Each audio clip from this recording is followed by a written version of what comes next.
Hello everyone, welcome back to the stream. Get back to some 1-2 action. I downloaded I'm using the Nightbot, so now you guys can use like tag to see what are the tags means, stuff like that.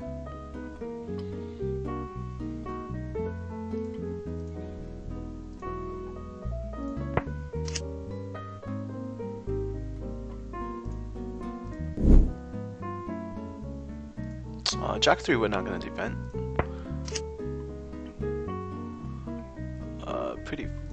Pretty bad flop for us.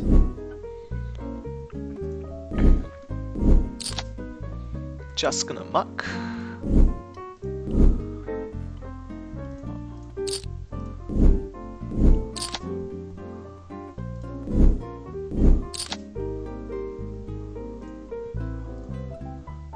Putting a race, isolate this limper, assuming he's a recreational player limping at mid position. Mostly just gonna full fight these.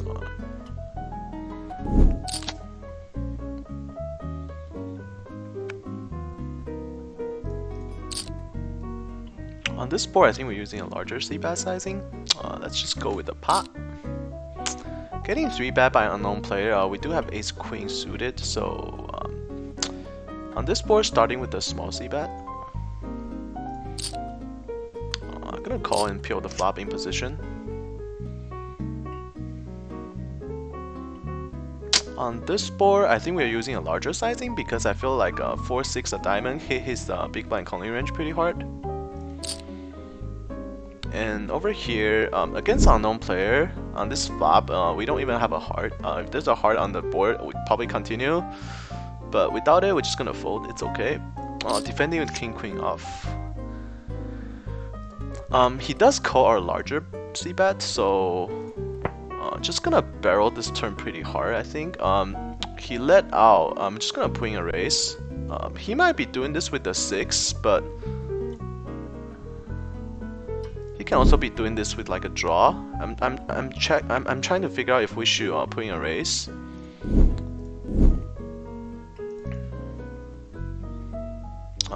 Since we don't have that many 6s in our range, I think calling is probably better. And that's definitely like a pretty bad river for us. However, if he does have a 6, he should slow down because we have some flush draws here.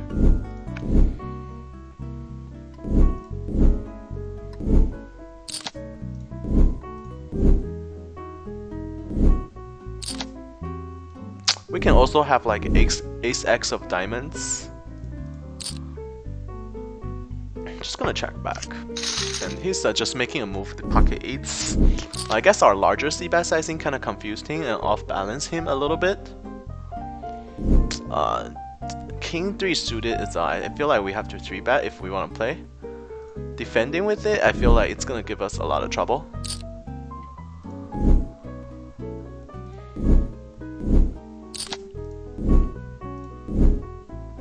We do block kings and ace king and king queen, so king 3 suited 3-betting is not that bad. Blind versus blind. Here against this tag fish who just limp at mid position, gonna just 3-bet him with ace queen off. This flop we do have a spade and got shot. Gonna start with a small c-bet. See what he does. He does call instantly, and then we do turn a spades. I guess we just barrel this turn.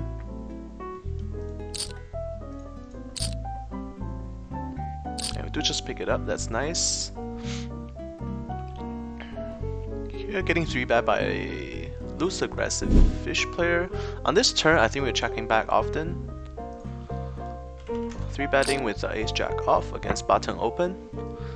We can peel a flop sometimes, but here we just decide to fold. And here I feel like we can be losing to like some pocket 7s, pocket 5s, but if that's the case, so be it. I don't think he's folding that often.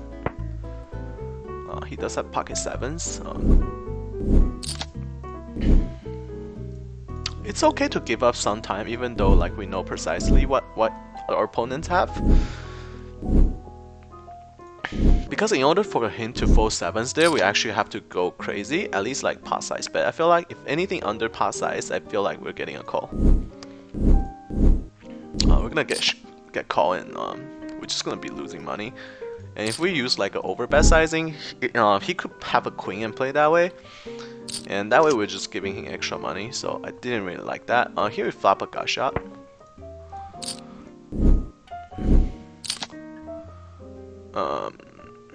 Gonna bet this turn. We have a lot of nines in our range, and then we could have like an ace. I guess 3-bet by a short stack, there's no reason to defend with queen jack off. If it's deeper, then we can consider it. Here, same situation under the gun raise. This guy seems like a fish. I'm actually gonna call because of this guy, but the blind does 3-bet very often, so I think folding is probably better. I feel like we're gonna get squeezed quite often, and then here cutoff versus button, mid 3-bet almost. King queen offsuit we always have to peel a flop. Not the worst flop. We do flop top pair, pretty good kicker in the gut shot. Gonna check it to him. Losing to ace queen, queens plus, and jack a, king jack. He's using a larger sizing, but we're not folding.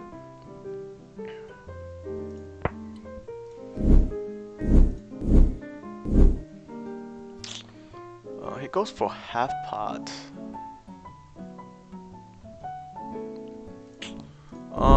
Not exactly sure what he has here. I guess we call and then fold the river. This should be like a pretty good river for him to shut down because we can have some 8s in our range.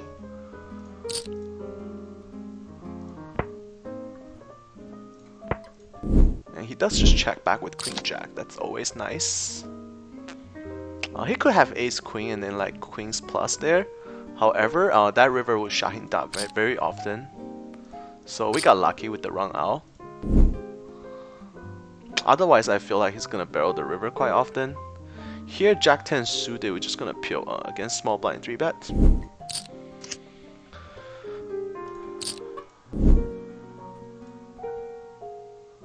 On this board, we're just gonna fold with backdoor flush draw and overcards, and we're not even sure if our overcards are good.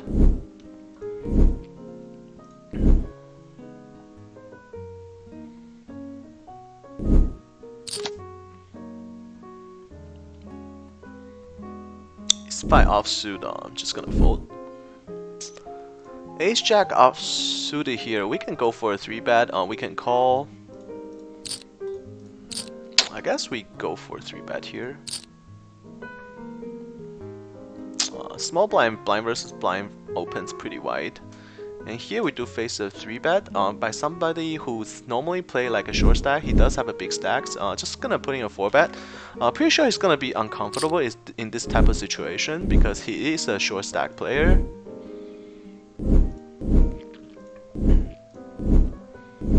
And we do flop middle set. I don't think we're losing much. Unless you have like jack 10 suited, but I don't see this player 3-bet jack 10 suited with the 4% 3-bet rate.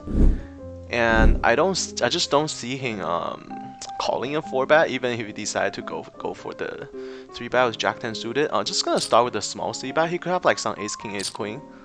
That's drawing pretty much dead. I think we jam the turn. Expecting to have like ace queen, ace king quite often here. Hopefully he doesn't have aces. He could have some queens. Only losing to aces really in this situation. I don't think he has jack 10. Pocket queens, that's just a cooler. But if he just 4-bet pre-flop, he's gonna lose his stack anyways. So it didn't really make that much difference. And I don't think he's folding queens in that in our positions. Where we raise in the mid position and then he 3-bet on the button. And then we 4-bet. He could just jam there. But he decided to peel a flop. Probably wanna just get it in if there's no ace or king on the flop.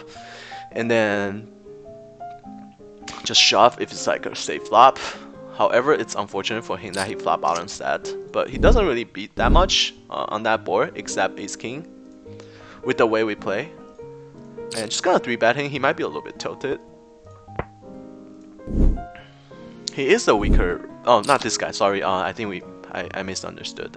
The other guy was a short stack play. This is just a regular, and he's just not as strong of a regular. Makes a lot of questionable plays.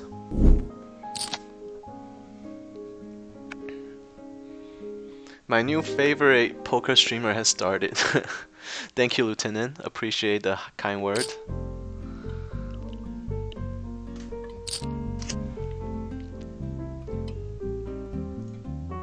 Here we flop second pair.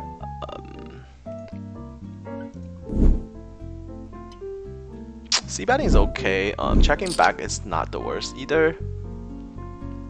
Gonna go for a check back here. And then he might like bluff with like king jack, king 10, jack 10 type of hands. 3-betting with ace 10 suited facing a cut up open. He does call, and then flop is pretty dry king high board. When he checked the second time, I think we have to start betting a little bit. We do have the backdoor club spade draw, also some backdoor straight, backdoor flush. Just gonna start with a small c-bet, see what he does. Flat top pair on the bottom left table. Just gonna call here. He can have like some gut shot. This is a pretty good turn. And when he called the flop, we have the decision to make. Rather we want to go for 3 streets, or we just give up. But we don't pick up any extra equity on the turn, so I feel like giving up isn't the worst. If there's like a 6 of spade on the turn, then we're definitely gonna barrel and then just jam the river as a bluff. But we don't pick up any extra equity, so we're just gonna check and most likely give up. After he called the turn and then betting this river on the for value, it's kind of weird. I don't feel like we have the best hand here. He can have something like ace queen. I feel like we're beat here. He almost never called the turn and then all of a sudden dunk out the river. Feels like he has a lot of like ace queen, maybe jack 10 or like king jack even, but I don't know why king jack would check the turn. Just gonna fold here. I feel we don't have the best hand there. And blind versus blind, we have ace king. Just gonna put in a 4-bet here and get it in. Here you're using a larger sizing, playing somebody who's a little bit deeper. Just gonna start with a small c-bet. Ace jack off. It's pretty close between 3-betting and folding. I think we're gonna go for fold this time. Pocket kings on ace 10 3 board. Definitely not a flop we want to see, but it does hit our range pretty well, so just gonna start with a small c-bet. Now here, I don't see any reason to bet too big because he does raise on the cutoff. I guess we can use like a really small c-bet and then see what he does, or we can just check behind. Either way is good. I think we go for the check, and then we pick up extra outs on the turn with the open ender, assuming if he had an ace. But obviously he can have like ace queen here and we're drawing dead. So we're just gonna start betting a little bit. Not too big though, because if we had ace, we're not gonna bet that big, and then he just fold. That's always nice. On this flop, we don't have a club. Just gonna check fold. No reason to continue. Under the gun raise, we do connect with this board super hard. So just gonna range betting, or basically like a range c betting. We do have second pair though. When he check call, he has to have an ace here.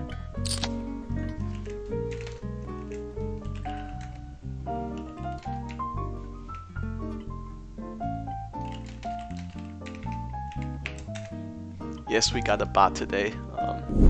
Look into it because many people asked for it, so Checking back here on this turn. I don't feel like he's check calling with like queen. I mean, he could have like queen jack. If he had the queen, I feel like we're beat anyways. When he lead out the river, he almost always have an ace. Just as when I feel like when he check called the flop, he probably have an ace.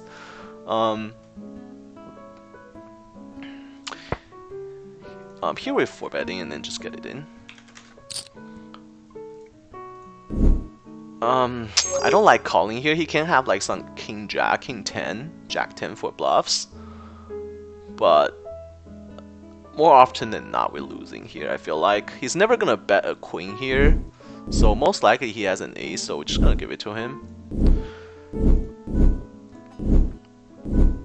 Even though it's a small pot and small bet, but we still try to make the right decision, because those small pots does add up. If you think about like playing the same scenario like 100, 1,000, 10,000 times, then it's gonna save you like tons of money. Defending with pocket eights, pretty good flop for eights. Probably going for a check raise.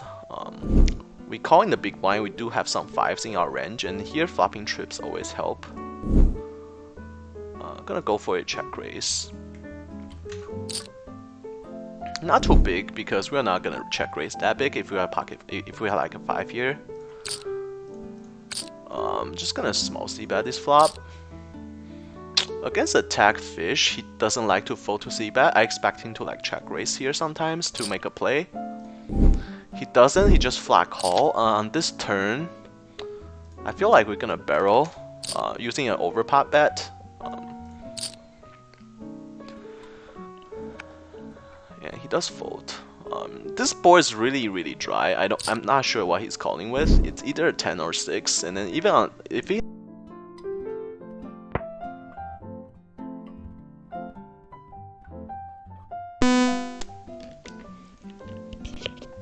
doesn't matter what kind of sizing. We sorry, our headphone just ran out of batteries.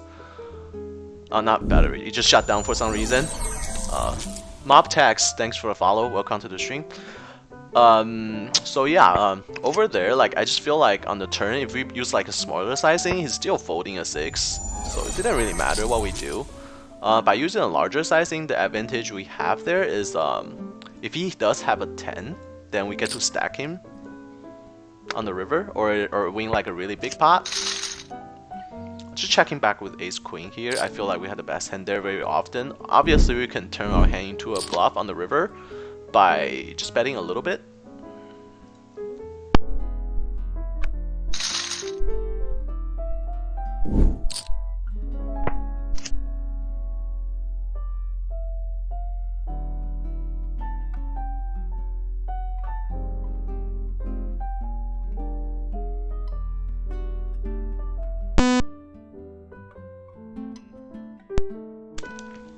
Sorry, yeah, our headset is out of battery. Here we flop a both, just gonna flat call. Blind versus blind, flop a both. I think against our viewers too. I think this guy come to our stream quite often. He just say hi to us. On this board, we're just gonna start with the check. And here, we're gonna put in a little raise here on the turn.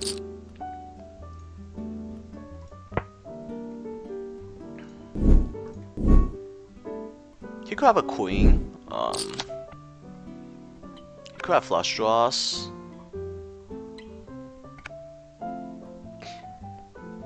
Hopefully he doesn't have queen 9.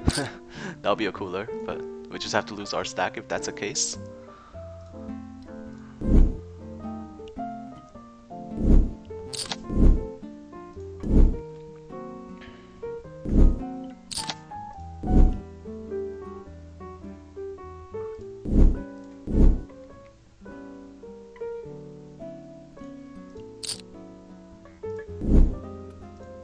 Pocket queens here on the button.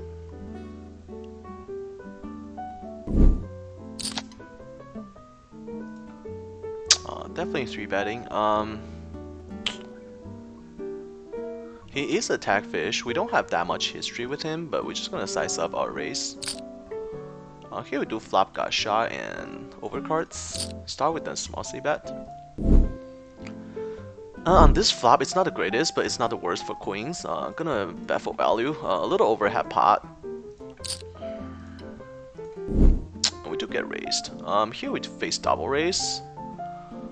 A little bit tricky. He could have a set here. Here with the ace of diamond, we're probably leaning more towards continuing.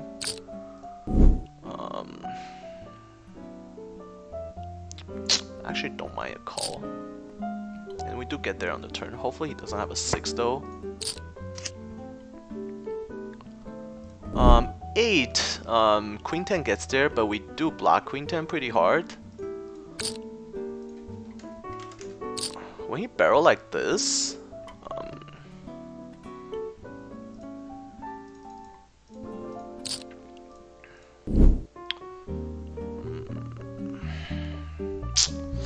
I actually leaning towards folding here. I just don't see why he would play this way with like ace jack. I feel like he has tons of 2 pairs and sets.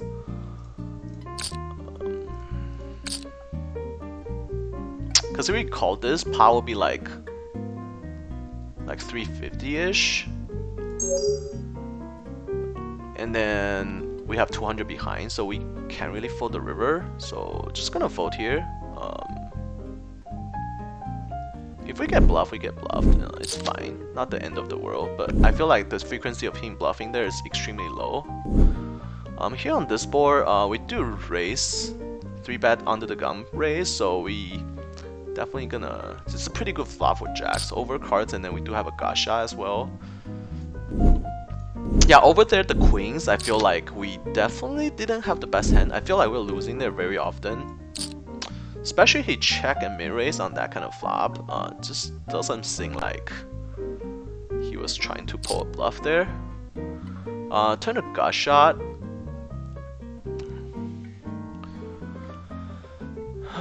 Here it's a little bit tricky. I feel like we can jam. On this board, I feel like he has tons of like pair and open-ender. Just gonna get it in, I feel like. He could obviously have a set, but even against a set, we still have pretty good equity. Here we're just gonna barrel and then get it in on the river. I mean, triple barrel this pot. Calling isn't the worst, but I feel like once we call this bet, we pot committed, so just gonna jam. Hopefully we don't run into sets. A6, he does have a draw, and then we do hold. Definitely made the maximum value there. Yeah, it's just on that board, and then he raised under the gun and then just call a 3-bet instead of just 4-betting. I mean, he could have some sets, but most likely just like pair and gacha, pair and open-ender, a pair and flush draw, gacha and flush draw. He does have ace high flush draw there, and then we were flipping, and then glad we were able to hold. We're destined to run above EV eventually because we have been running so much behind. So mathematically, it's just fair that we start running better. A7 suited this board against the deep stack, it's very valuable. So we're just gonna put in a 3-bet. Paul Boozer, P Boozer 57. Thanks for the follow. Welcome to the stream. Paul Boozer is my friend. I'm not sure if that's him. That's why I just call out Paul Boozer. I could be wrong. If I'm wrong, I'm sorry. Didn't mean to say your name incorrectly. Here on this board, definitely using a larger c-bet against 2 players. On this board, it's kind of like a c-bet and fold type of situation. We can obviously check back, but our hand has no potential, no equity. So we're just gonna start with a small c-bet and actually just fold if he calls or like do anything. I feel like we still have pretty good equity. We can have like ace king with ace of spades. We can have like, we can flop it. We can have aces and kings with the spades. He does call, so it's unfortunate. We're just gonna fold here. I mean, we're just gonna give up this pot because we just don't be anything and we don't have any potential. We can be drawing dead now, so it's no reason to do anything crazy. Here on this turn, club does get there. We just check back.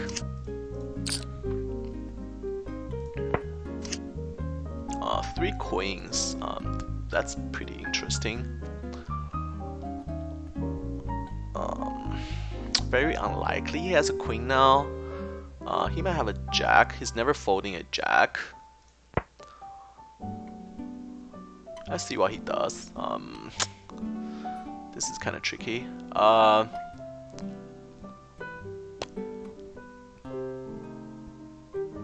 Here facing this river bet, I feel like we have to fold. We don't beat the 9 anymore. And club gets there, so we don't beat anything. I'm just gonna fold. And here we're just gonna check fold. It's a little bit tricky. Should we bluff this? I guess we can get like pocket pairs off their hand. Just check probably. He does have ace king. Definitely feel like we could push ace king off, but if he had like any type of pocket pair, he's not folding there. It's just unfortunate that he had ace king, and he actually just flat call our 3-bet. So he was playing conservatively, playing this deep, which is the right thing to do. On this river, just gonna fold. I mean, it's very polarizing. I mean, ace high could be the best hand there, but most likely, like in his big blind calling range, I feel like he has tons of he connects with that board pretty well. So not gonna bluff catch there. We could have the best hand, but mostly I think we're losing in that spot, facing that kind of pop bet on the river. How do we message you on Discord? Can't find you on the search. This is my Discord. You should be able to find it. I have my viewers adding me constantly, so it should work.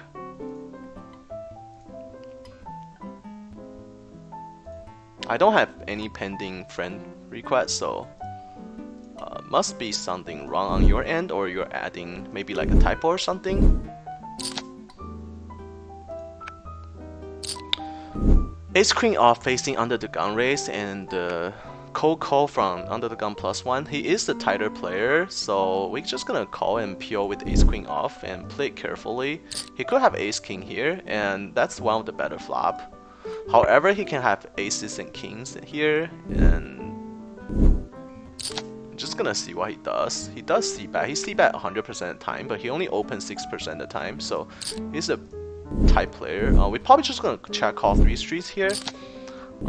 Depending on what the fish is doing, that always changes a little bit, and the fish just call. I'm not too worried about anything on this board, so we're just gonna overcall here, and then we might lead the turn, because we are the only one who can have 5-7s, and we can have some sets. Checking isn't the worst either. 3-betting with aces, and just gonna flat call with 7s here. Facing the 3-bet, we're just gonna fold. And he bet 18 and he cold call again. This is a little bit weird. I'm not calling after this turn. It's a little bit tricky. A small c-bet here. Just gonna call and then see the river.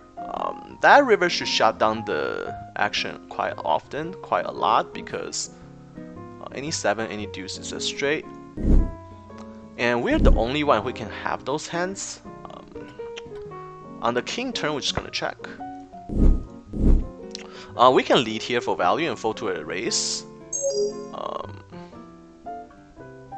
It'll be pretty believable, I think. And then might get called by king queen, so let's just go for it. Obviously we're folding to a raise. And on the river, we're just gonna check call.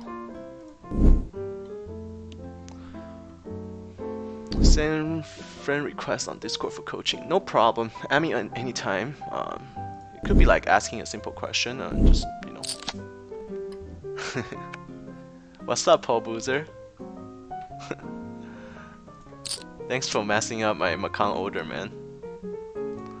I don't get the car to drive. My wife is pissed. He does call. I feel like he has aces and kings here. Oh, we do face a raise. That sucks. Will he really do this with the... I don't think he'll raise with the set though. But we don't beat anything, I feel like. We either chopping with this guy or he has aces and kings. I feel like this spot where we just fold and then this guy's gonna looking up anyways. Pocket sixes. 7 queen. Gosh, that guy is awful. Oh. That guy is so awful, dude. How did he call, like... How did he get to the river, man? That is the question. That guy's pretty awful, but we already know that.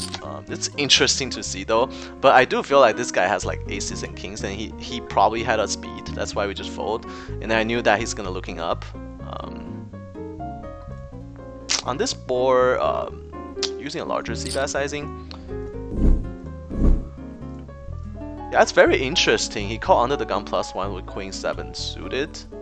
I guess we could have put a 3-bet pre-flop, but against this guy who only opens 6% of the time, just gonna respect his range. He does flop us ass, so we're drawing that on the turn. I guess we only lost the minimum, I guess. It could have been like a lot worse. Pocket 9s here, we can fold sometime, 3-betting sometimes. More 3-bet than folding though. Maybe like a 70%, 30% clip. It was very interesting though. Very interesting. Very interesting hand. Against a fish, I think we pure a flop. And here facing 4 bets.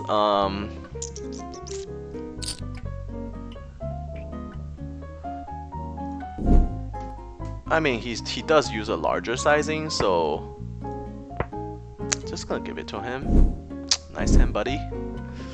Here we're check calling because this flop helps our range. We connect with this flop way more often. Actually, we're gonna put in a check raise. He does call.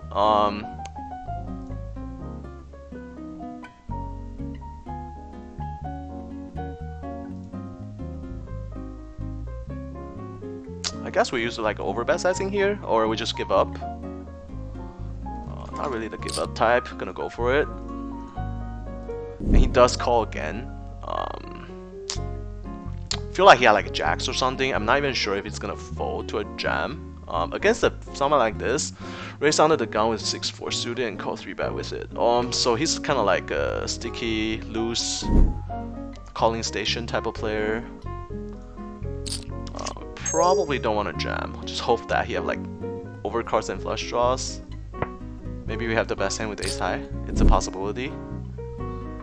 6-9. Okay, so his 2-pair gets killed. But I just don't see him folding there. He does block a lot of our pair draws. I mean, a lot of pair odds out. So I guess, I mean, jamming the river, obviously seeing his hand that he couldn't call, but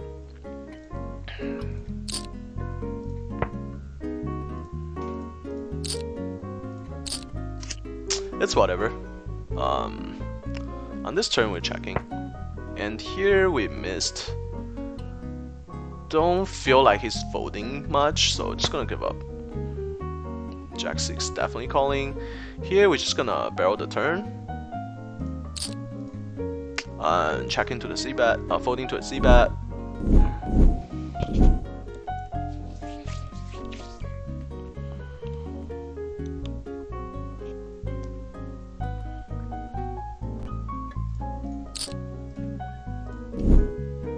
Yeah, he has 9-6, so he blocks a lot of our pair. I'm pretty sure he doesn't think that way because he's not the type of player who worries about like blockers and stuff. But you know, it's very hard to bluff that river after he called or overpot bet on the turn. So I guess it's okay to just give up. Of course, hindsight 2020. Now we see his hand. I mean, he could have like a straight there. He could have like a sets, you know, you never know. He could have like a set and then river boat. Or he could have 2 pair and river the boat, and then if we just jam there, it's just kind of stupid and giving money away. Especially against a fish where we gonna take his money most of the time. So not to worry about that. Using a larger city betting sizing here. What's the meaning of polarized? Means that it's either bluff or nuts. Meaning that there's nothing in between, just bluff. It's either a bluff or it's either nuts. Here we see a flop against this guy. The Sin super tight player, but we do have position, and 7-8 suited does crack aces very often. The turn is at 8. We do lose to 9-10 now. I feel like we're checking back this turn a lot and calling the river. On this board, I think we're just gonna fold, even though we had a second pair, but he has an ace very often here. He's a pretty tight player, so I'm just gonna fold. On the turn, pretty safe. We're only losing to King Queen. Here he does jam. I don't think he's doing this as a bluff. He does raise under the gun, and trying to think what he can have here. Most likely like pocket jacks, maybe 7s. He could have 9-10 suited, and then just turn the straight. Just gonna fold here. We don't really beat much, and there's not that many natural bluff that missed. There's no flush draw, so good for him. Here we're just gonna check call. He can have some like missed draws, king jack. I think we missed 1 street of value there, but it's okay. I just feel like he had more draws there than top pair. Because if he had top pair, he could have like king queen. King jack is just. I mean, obviously he could have king jack, but I feel like betting the river there is like we're gonna get like raised sometimes, and then there's just not that many. Like king jack, king 10 really shouldn't be calling the 3rd streets. So I'm pretty happy to win that pot because like we pretty much had the 2 street hand there. So didn't mind the check. I feel like he had tons of missed draw though, like flush draw, straight draw that missed. Just gonna give him the opportunity to bluff. Yeah, queen 7 suited. That was the funny one, man. Very hard to figure that out.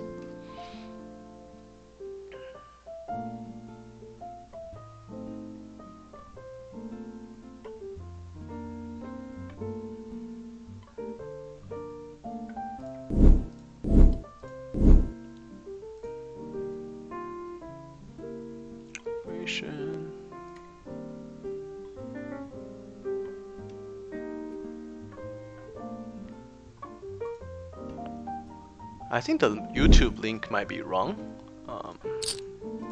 That's why the bot is not working as it should.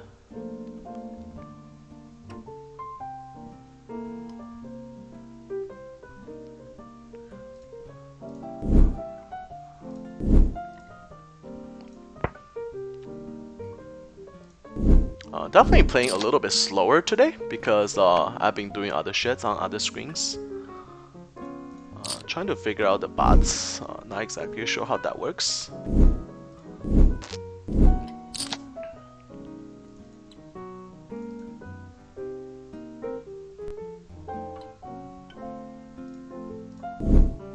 Pocket jack on the gun.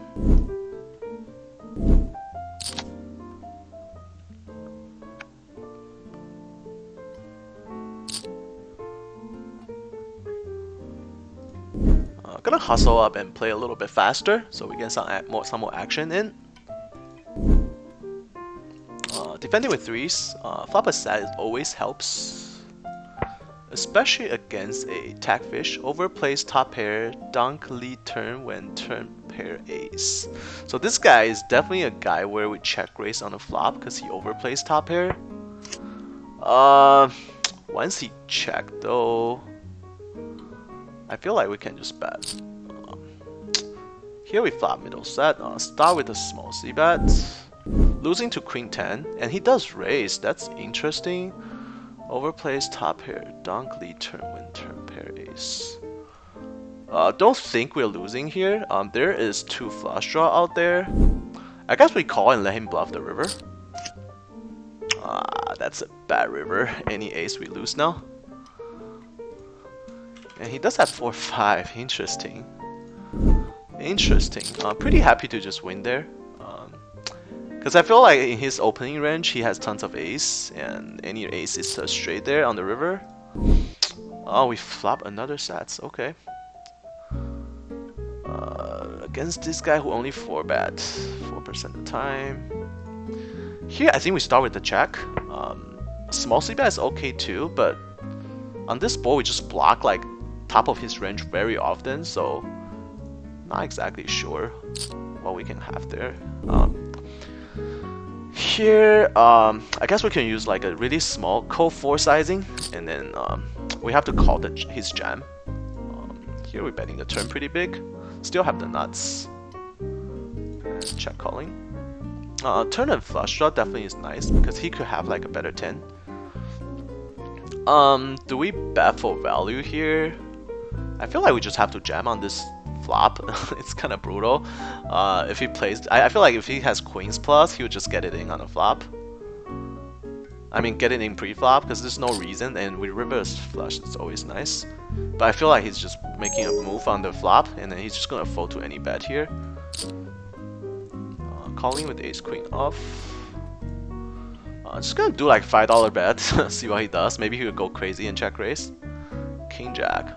We could have bet a little more, but it's whatever. Didn't expect him to have a pair there. He did river that, so. On this flop, I guess we can use a smaller sizing. If he had like ace king, it's gonna put a lot of pressure on him. He does call. He could have like pocket tens here. Definitely feel like he was afraid of the jack. I guess we check back. He could have like ace king.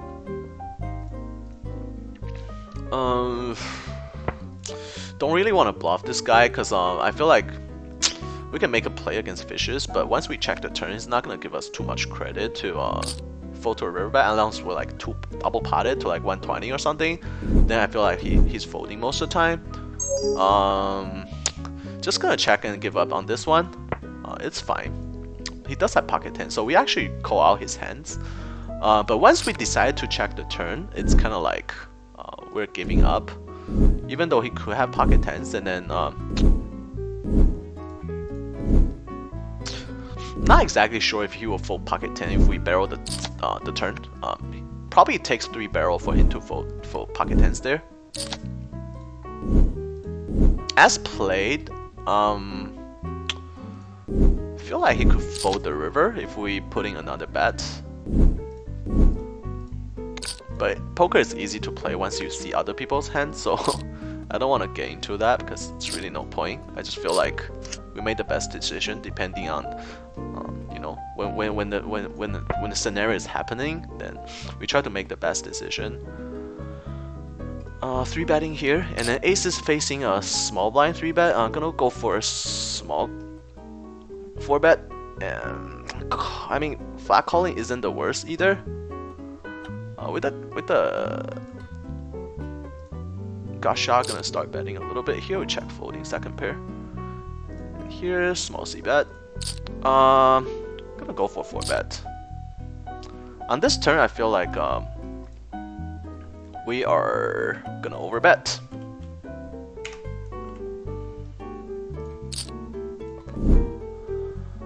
He does fold. He can have like ace queen there and fold because our range is under the gun and 4 bet. 4 betting a 3 bet from small blind is really strong. On this river, he does call our overbet on the turn, so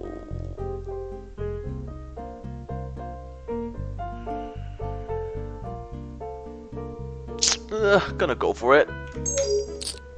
Not exactly sure what he has, but there's tons of draw on this board, especially on the turn. 2 flush draw, and then he can have like flush draw and gutter, flush draw and open ender. And we did play like we have a big hand, so hopefully he just fold. actually I have no clue what he has, because this is the board where there's so much combination that he can have. And 4 doesn't really change anything, and we do take it down, which is nice. I mean, it's a board where I just don't see what he's calling an overbet on the turn with. I mean, if he had King Jack there, he's raising. So it just feels like a really strong combo draw. So we just have to go for it, I guess. And then it worked out for us, which is nice. But honestly, I have no clue what he had there with the way he played, which is kind of weird. Facing a fish open. Big blind or 2 fishes. I guess we can peel with pocket 5s. Hopefully we don't get squeezed, but if we get squeezed, it's not the end of the world.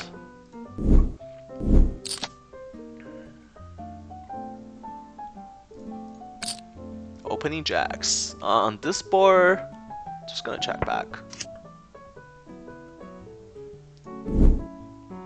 Here we raise under the gun, facing almost like double 3-bet, like 2x 3-bet, which is very interesting. I guess we mandatory to see a flop. And he checked the second time. Just gonna check. Don't see any reason to bluff. I mean, he can be checking with the ace and king twice. I wouldn't be surprised about it. With top pair, we'll check calling on this flop. We're not gonna call that. Once he check, we're gonna bet the turn. Jack A suited raising under the gun is okay once in a while, but definitely not something you want to do too often.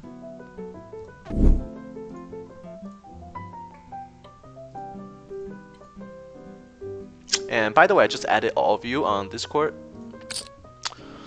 We do have second pair on pretty dry board. Start with the small c-bet.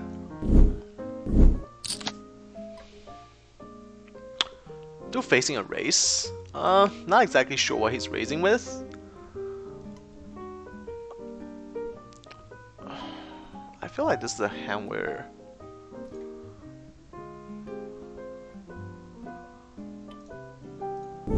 I feel like 3-betting here actually. Not exactly sure what he's doing, raising on this dry board. He does call. Turns the deuce. I feel like he has a king here almost all the time.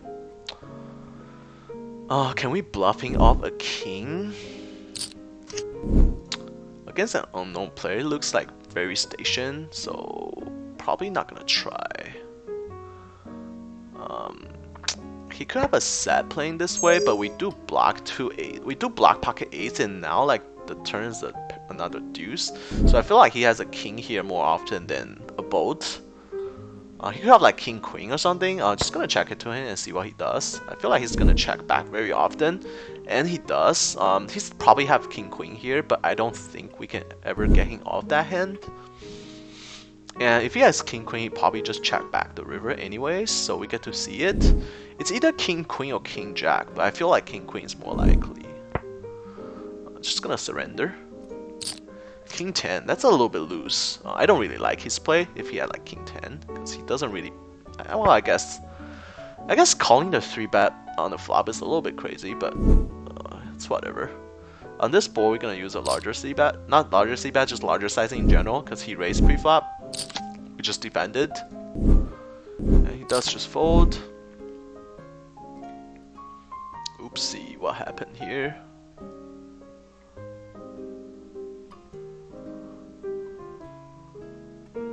Oh, I don't know what happened. Let me resize it.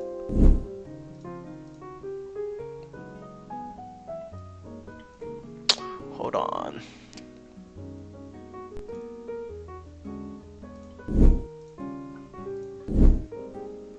What happened to this sizing, dude? It's been like so buggy.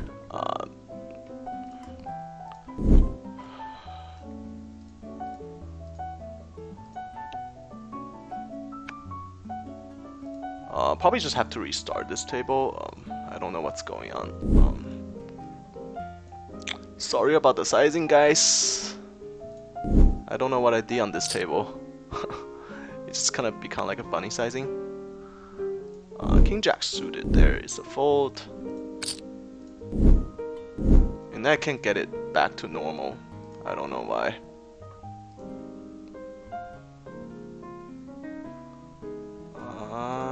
Just gonna fold.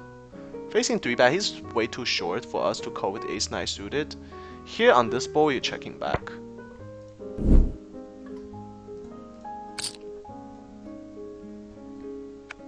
And we're gonna restart this table.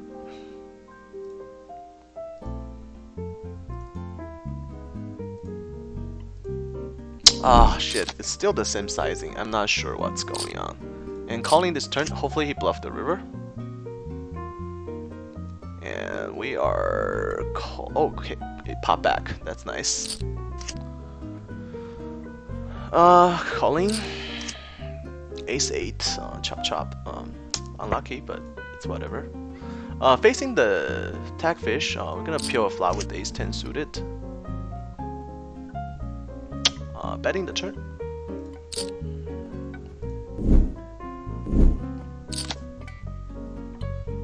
Start with a small c-bet on this flop. It's kinda, he dunk bet. We can raise.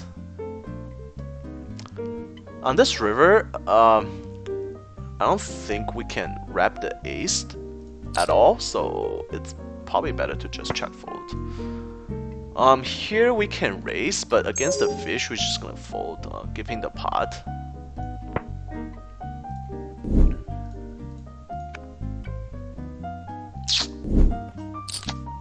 It's okay to give up sometime, especially on cards where benefit our opponent's range better than ours.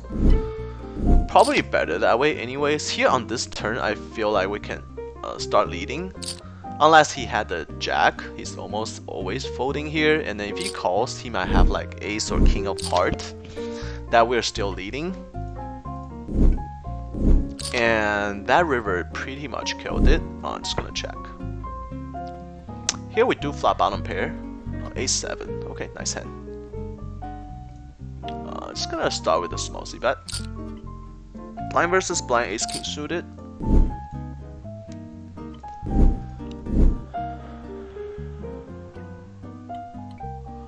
We turn aces up.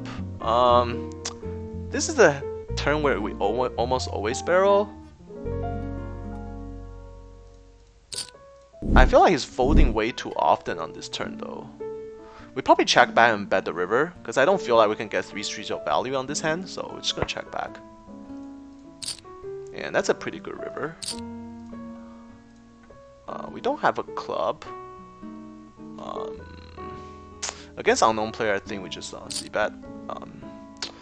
On this river, I feel like we are gonna target a king. 50 might be too much. Using like a 30A sizing, I feel like it's perfect. And we do turn a top pair. And here with 2 callers and ace high flop, we're just gonna check. And then he does have king queen, so we targeted the right hand, and then we used the right sizing for king queen to call there, which is I'm pretty happy about it. Here we see bet. Actually, he's what the hell happened here? I think we raised and then like we bet the flop and then he called and then now he dunk bet the turn. We're not folding yet though. Check calling once and then see what happens. We turned a freaking set. That's always nice. We always have to have the best hand here. This is a little bit tricky. I feel like we have to call the river bet though. Just gonna bet like 25, targeting like 26, targeting like an ace to call here. We have the nut here. And we do face the 4-bet. We're just gonna check back. Ace jack. Yeah, he was not calling with any worse, I feel like. And he was just gonna jam. Good luck to us.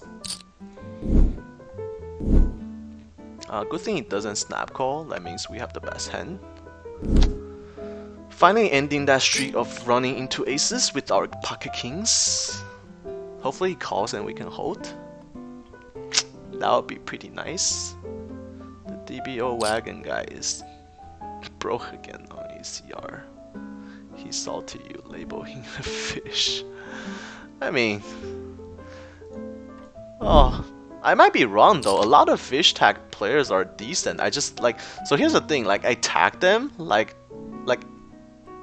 as soon as they did something fishy, like even it could be like a one-time thing, I just tag them and then I don't change the tag. So a lot of those green tag players are like regulars. I'm not even sure if they're like terrible, honestly.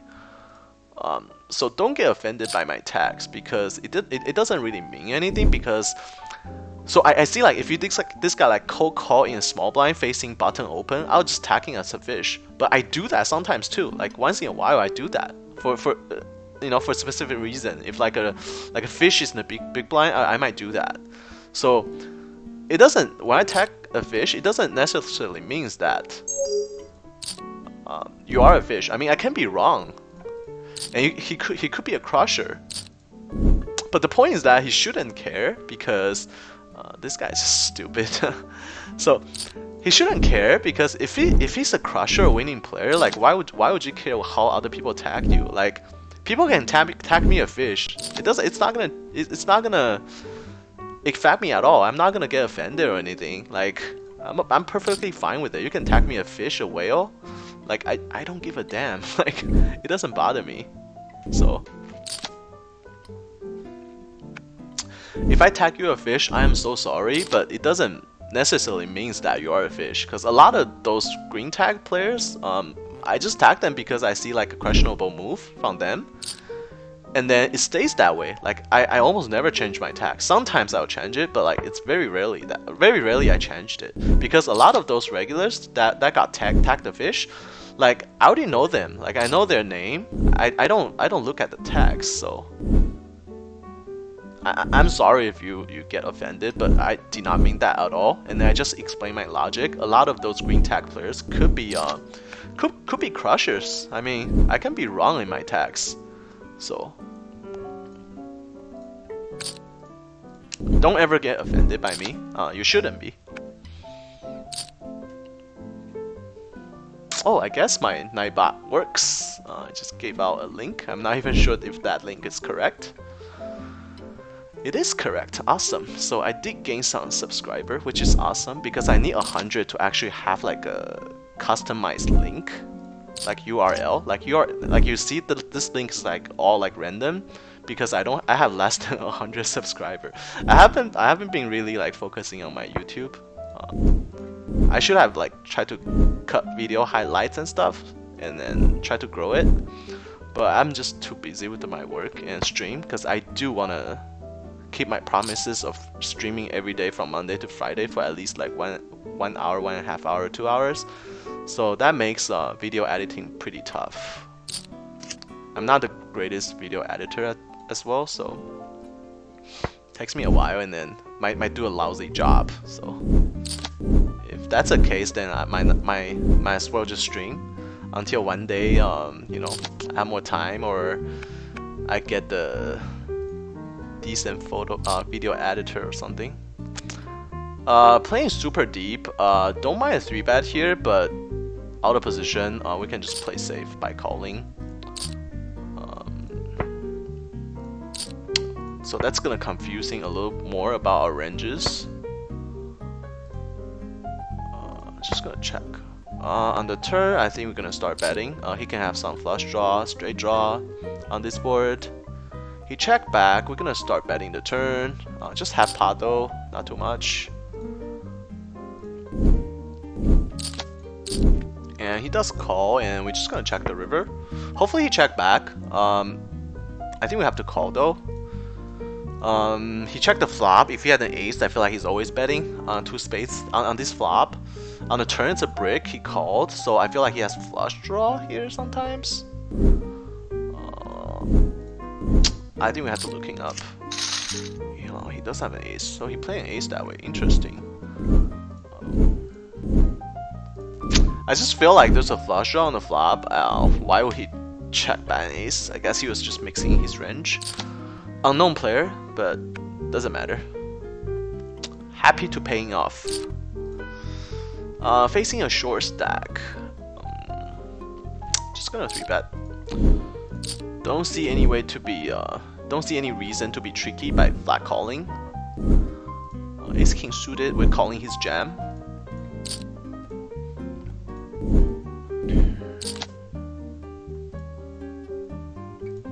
He just fold. Here we flop a gut shot and backdoor not flush draw. Not folding to that. Now we're folding to another bet.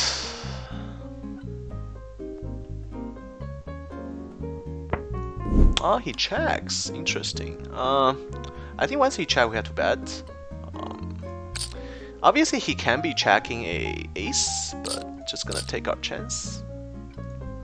3-betting with tens, facing cutoff open. He's never folding jacks anymore. Don't think he have a 10. Just gonna give up. Queen high. Holy shit. Good for us. On this board, I think checking back is okay, but I would like to put some pressure on him by c-betting. We can have like aces, kings with ace of heart, ace queen with ace of heart. Pretty good turn card. We are opening this straight draw now. I'm a proud fish. Yeah, there's nothing wrong being a fish. I think we use a blocker bet here. We can very likely still have the best hand. If he had a queen here, it's gonna put like a lot of pressure on him.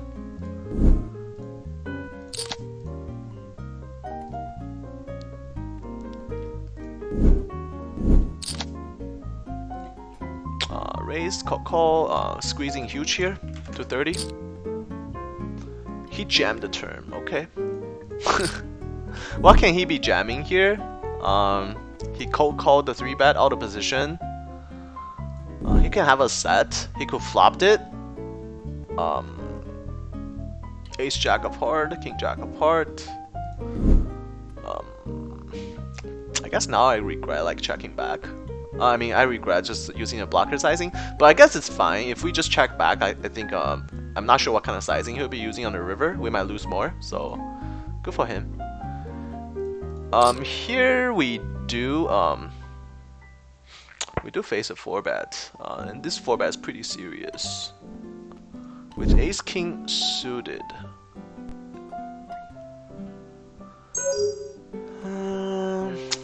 I guess it's okay to call. Don't see jamming here, it's good. I feel like he had tons of aces and kings. I guess we call, and then if we flop a pair, we go with it. Let's do that. That's not it. Backdoor flush draw over cards. I just don't see him using this sizing when he had like queens. I feel like I had aces and kings very often here. Probably just folding. Probably just folding. Very small sizing. Yeah, he's just want us to call and then he's gonna jam the turn. So just gonna fold. Might be a good flop for us. He could have aces and kings here. We could have lost our stack. Yeah, just in those positions, feels like he has a really strong hand, especially the sizing he was choosing. So I think it was a good fold. I was even thinking about folding a pre-flop. That's how strong he is. This guy, though, just gonna attack him a fish because he doesn't play a full stack. On this board, start with a bigger c-bet, and on this board, we're checking back. Betting pretty big once he checked to us. Always questionable moves when you play live as a pro. How many days a week do you play, and average how many hours per day? I play 5 to 6 hours per day, and then Monday to Friday, so about like 25-30 hours. I'm never like a crazy grinder because I don't feel it's worth it. I'm the type of guy who's always in favor of quality time, quality of time. On this turn, we're checking back. reverse straight. And we're checking back on the ace turn. Now we only beat, I don't know, queen jack with queen of diamonds or something like that. We don't beat much anymore. Hopefully just check though. Really don't like this bet.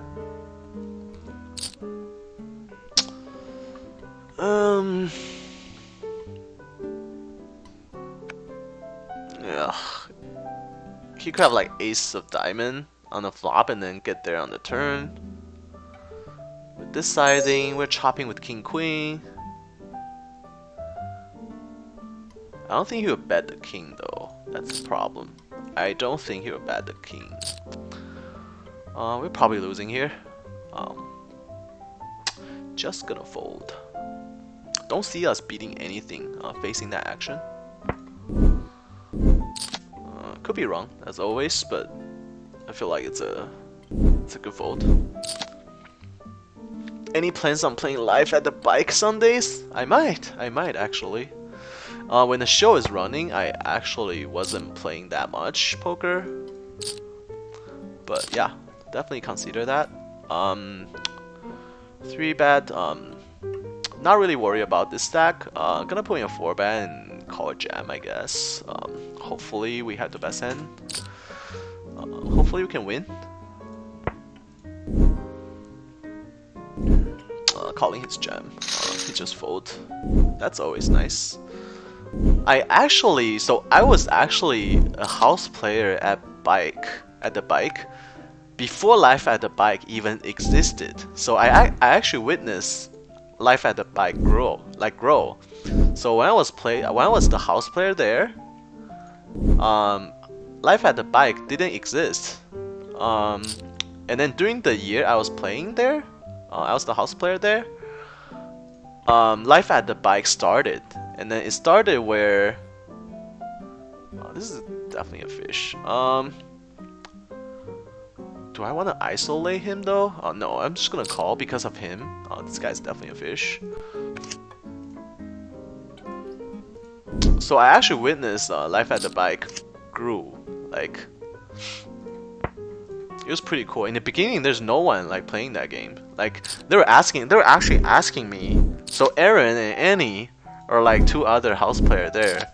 Aaron's like we used to play like every day with it together, and life at the bike people like ask us to play there, play on the life at the bike. But I never played because I just didn't want the exposure. I'm like a pretty low-key guy, so I feel like we have to call him. It's just because he's a regular. I feel like you could have like jacks here though. That really sucks. So he overbet the turn, and then we call, and then I don't think he's bluffing here actually. There's no draw, no natural bluff. I guess 6-7, but that's it. That's a little ambitious, so just gonna give it to him. Good bet. Small C bet here. Yeah, so life at the bike now is like pretty high stakes. Not even sure if you want to risk that much money. With the 10-year-old son, I mean 10-month-old son. Excuse me.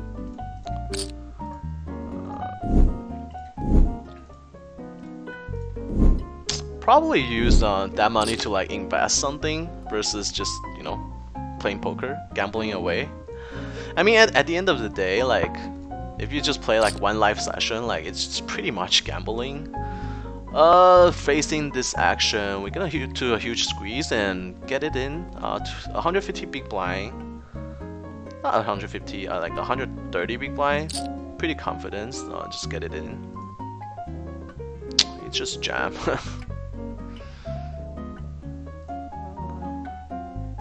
Pocket 8's 3-betting here most of the time. And against this guy, I think we start with a small C bet. Once he called, it's a little bit tricky. Facing a 4-bet, I feel like pocket 8s we have to peel. I don't like it, but I feel like we have to peel. Oopsie, does that again. Just gonna check. Pocket 7, really want to call, but I really shouldn't. He bet 25, that's very little. This is like so tricky. We either drawing dead or... But against this guy, I feel like jamming, dude. I feel like he can't call with like draws or something, and then I don't wanna like check call this and then, you know, check fold the river when he's drawing. Good luck to us. $50 more. Let's go for it. Good thing he didn't snap call. He have a king, he probably snap call. He fold. Interesting. He small bet the turn again.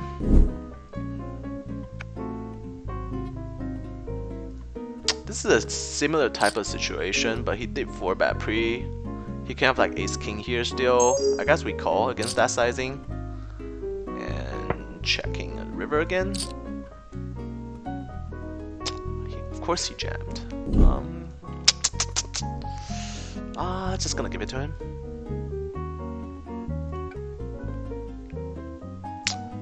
Facing this action, pocket 7 cutoff versus button 3 bet. Definitely gonna call. Not the greatest flop.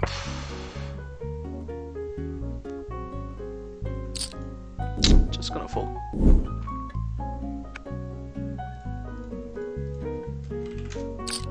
In here, just the sizing that he was using, he could have ace king, I guess. If he bluff 3 streets, then good for him. He does make them X-Men, but it's fine.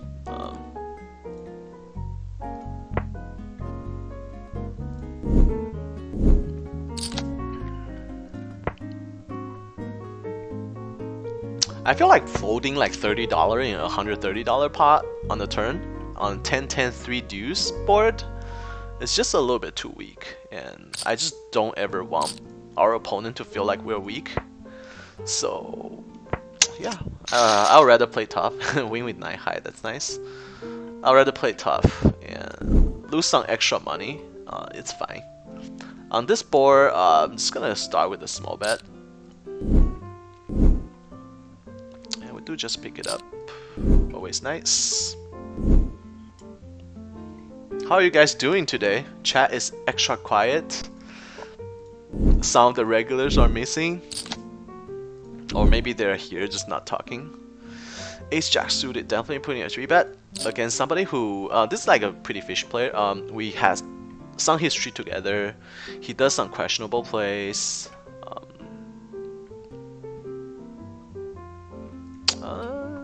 Gonna see bet with the gacha and overcards.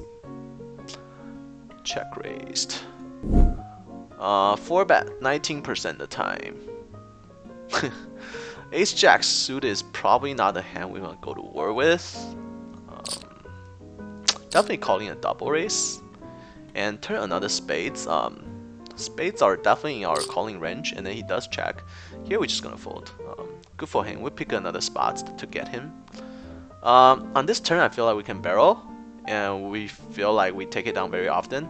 If not, we can always hit a 10 for straight or like spades for king high flush draw. King high flush.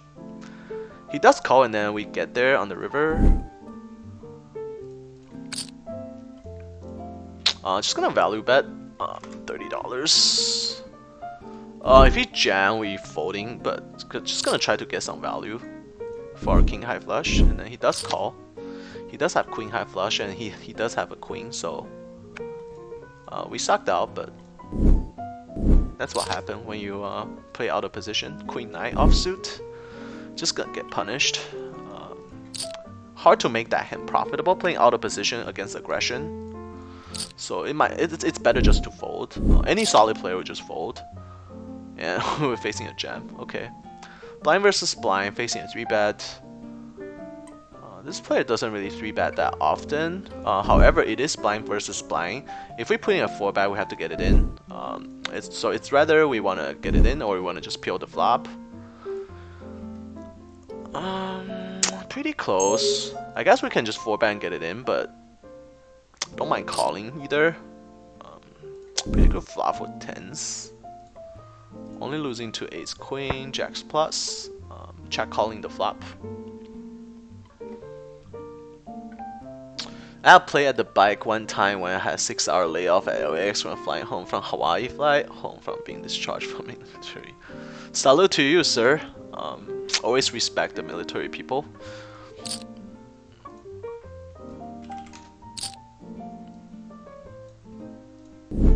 Checking this turn.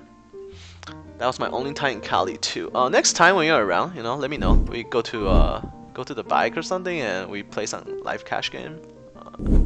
Doesn't matter. It doesn't have to be big. It doesn't have to be 5, 10, 10, 20. We can play like 1, 2. I think they have like a pretty good 2-3 game. Or if you want to play 5-5, we can play 5-5. Let's check this river. We still beat ace king. Hopefully that's what he has.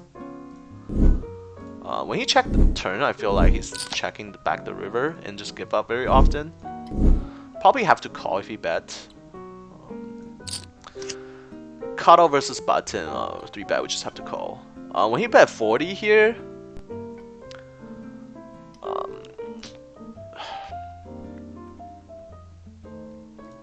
I mean Jack doesn't really change much. We're still beating ace king,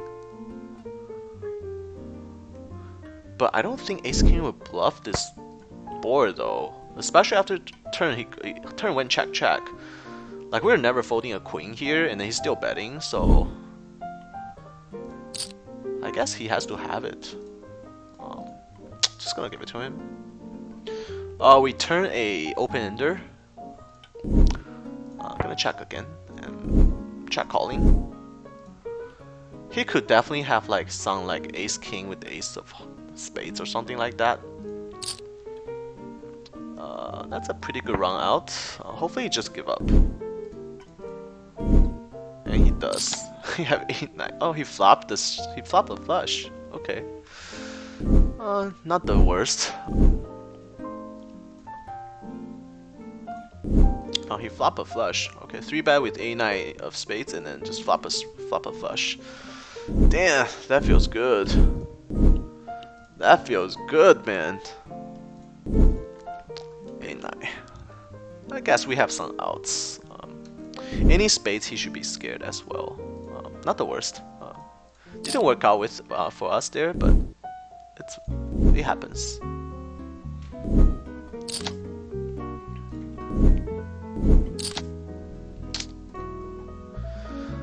By the way, guys, I changed my setup today. Had a brand new desk. It's from Apex. It's called Apex Elite Series. Really good desk. It's height adjustable from 29-inch high to 49-inch high. So I can be standing sometimes because I work from home. So I use my computer very often. So it's a pretty good, very good desk. If you guys are interested in seeing that setup, go to my Facebook. Just facebook.com/DLeePoker, I think. And you can see that setup. Pretty bump. You can see like my entire setup with my computer, my monitor, and all that. Here we open loose with the knife by suited, so just on this board, definitely gonna see bet. So yeah, check out my Facebook page and then throw me a like if you like, and you get to see some of my daily rant, like something. I'll update like what I do on Natural A, what happened, and how I do on WSOP events. It's all up there, and yeah, you get to see my setup. I feel like it's pretty bump. Took me a while to set it up. Checking back with the 5. 4 clubs on the river. Just gonna fold. He could be bluffing, but I don't even care because not gonna raise bluff that river in such a small pot. Like it doesn't really make sense. I mean, it feels good, and then it feels good that you're outplaying your opponents, but in reality, like you don't need that. I mean.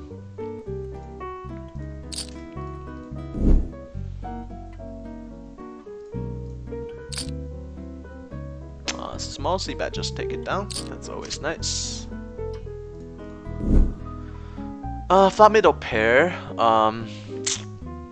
Against somebody who never fold to c-bets, I feel like we can actually c-bet for value, I guess. Checking back is fine. On this turn though, if he checks, we're probably gonna bet. Gonna use a larger sizing too.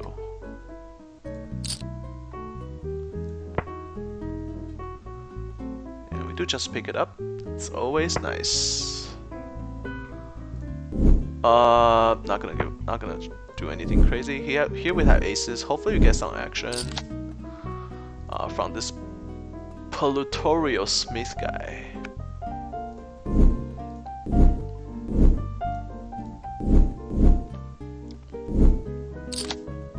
Harrison fold. Definitely 3-betting.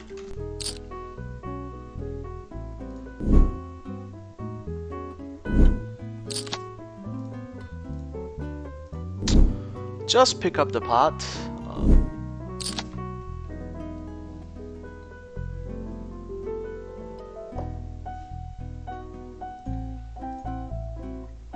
Opening ace-9 on the cutoff.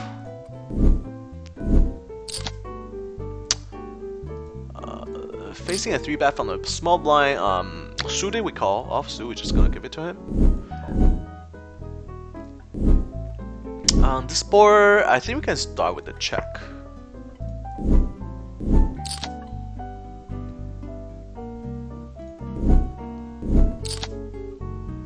Opening ace-king off on the button.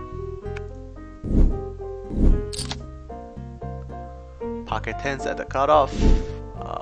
On this turn, we're gonna start betting a little bit.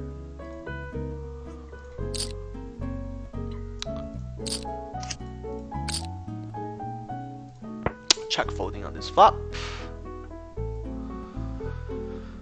This guy doesn't fold to anything. On this river, I guess we're checking. We're checking, and then he's never betting unless he have like a 7 or a flush. Not even sure if he's gonna bet a 7, honestly.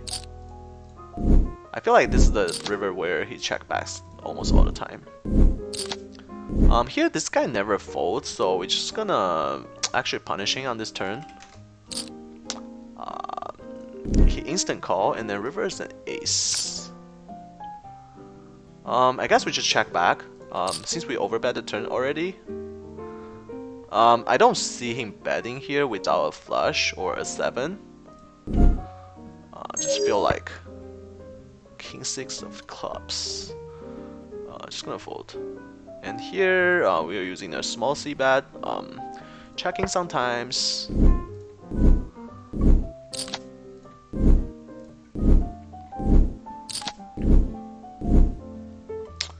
Calling with ace-jack off.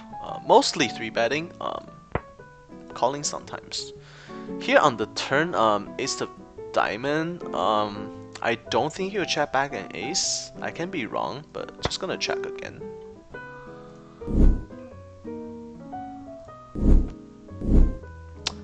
And checking the river.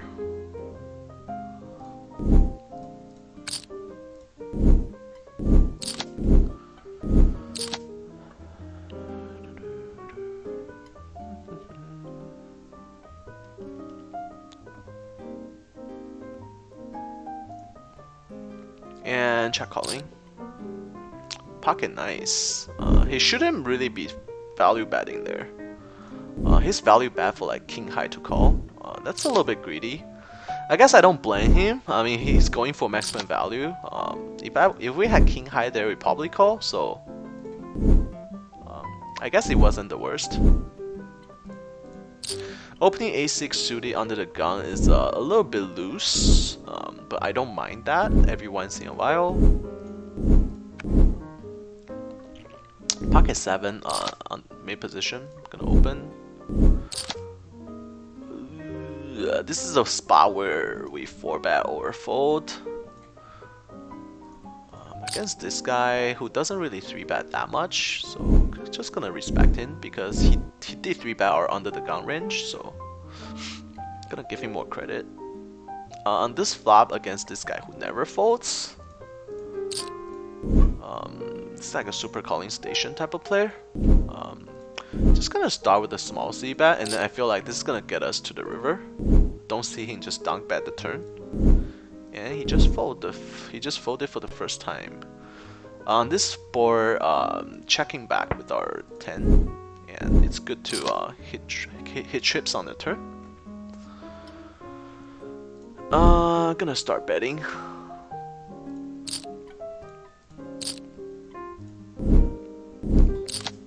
Queen A offsuit against two players is not the greatest hand you want to play.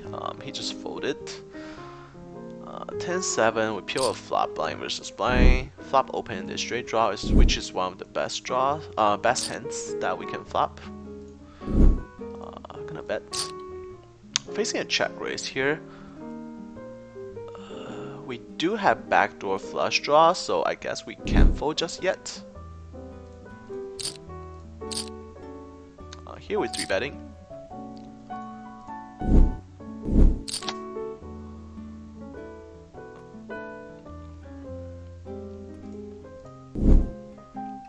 Here we're facing a 3-bet. We're gonna 4-bet and just get it in. Yeah, not folding against those guys. Definitely not folding ace-king suited against those guys.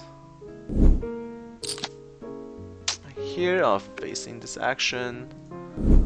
This guy's like a super sticky, loose, aggressive player. He does cold call though, it's kind of weird. Feel like we're gonna get squeezed here sometimes. It's a pretty good flop for jacks. Losing to pocket nines and pocket eights don't feel like they have queens plus. With the way the action go, if he had queens plus, he's 4-betting. If he has queens plus, he's definitely 4-betting. Gonna go for let's go for a half pot bet on the flop. Ace jack off. This is pretty close between a call or fold. I guess we can fold sometimes, we can call sometimes. Just go for a fold now.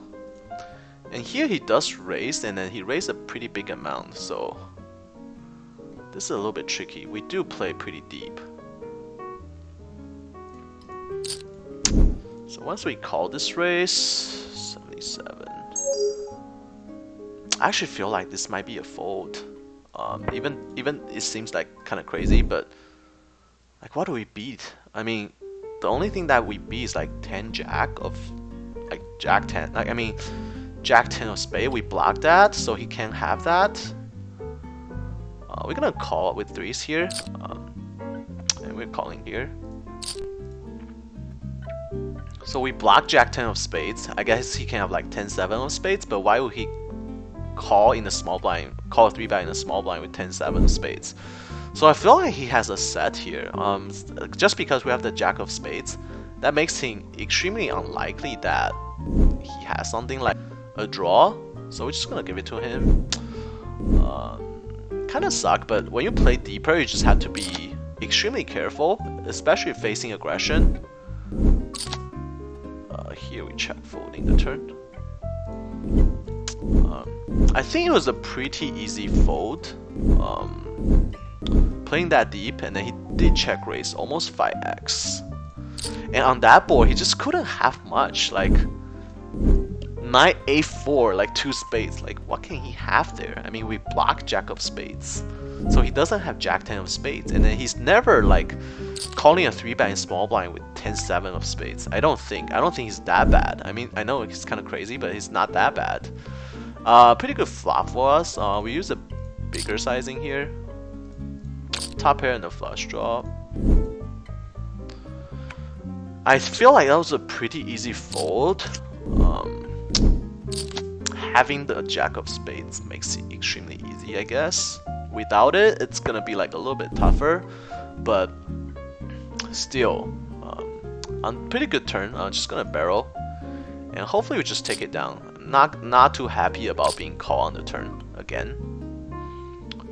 Here we're leading the turn, and good thing we just pick it up. the pot, and this guy is just gonna be a recreational player.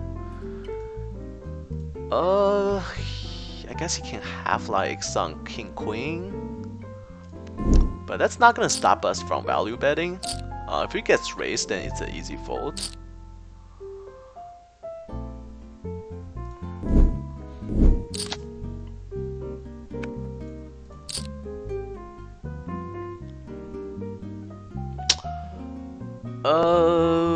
Facing a dunk bet. Don't see a reason to fold just yet. I mean, he could be dunk betting with like flush draw and gacha. Now like king gets there, then we don't really beat anything. We'd be like, I don't think he would dunk bet with like baby flush draws. When he lead the turn, we just fold. Pretty straightforward.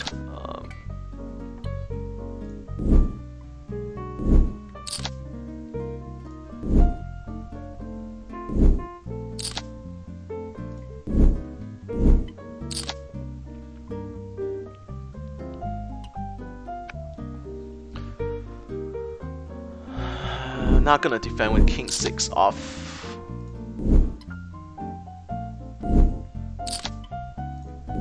Opening ace 3 suited.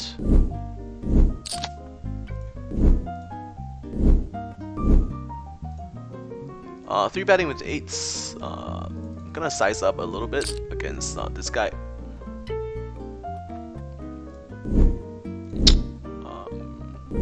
If we flop a set here, I feel like we can win a lot of money against this player.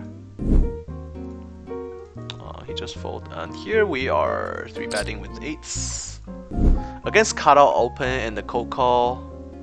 This guy cannot be too good because like any good player wouldn't cold call a cutoff open on the button with any kind of hands. Pretty much, it should always be like 3-barrel fold.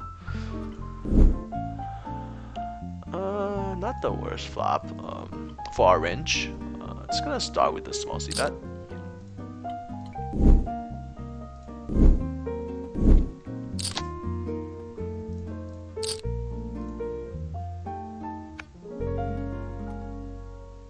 It does get called. I mean, we can always second barrel here, but I feel like if we second barrel, we have to go 3.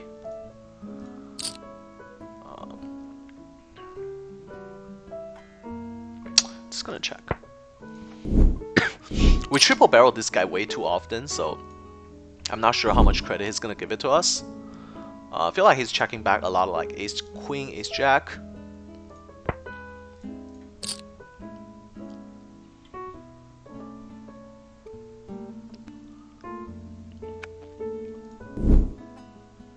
He could have some like pocket 7s, but not after he bets. We just have to fold. Tons of history with him. We triple barrel him very often, so especially in 3-bet pot. So just gonna give up sometimes. Can't always go after somebody. Small c-bet against this guy.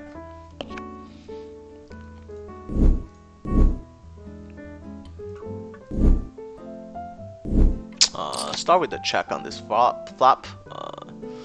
They're just not folding much. This flop connect with them pretty well.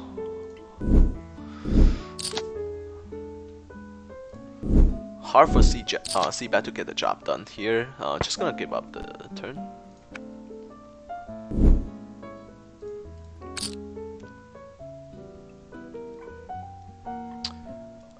It's kind of weird.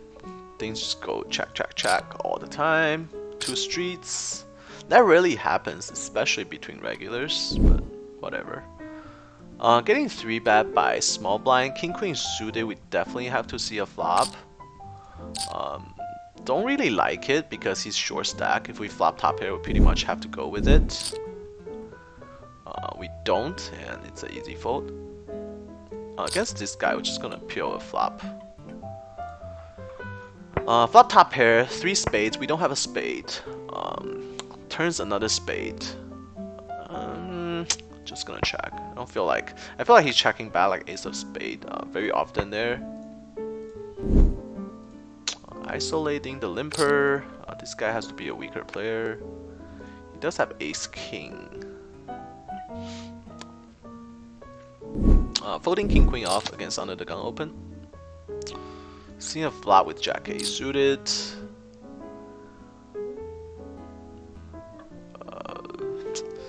Just gonna start a small c-bet against the weaker player. Don't really like it because I feel like this board connect with him very often. And check calling. On this turn, I feel like we can barrel very often, and he's probably folding this turn a lot. Just gonna fold, and he does fold. Cause he could have like open-ended flush, open-ended straight draw. He could have like a shot there that would call the c-bet, but couldn't call a second barrel.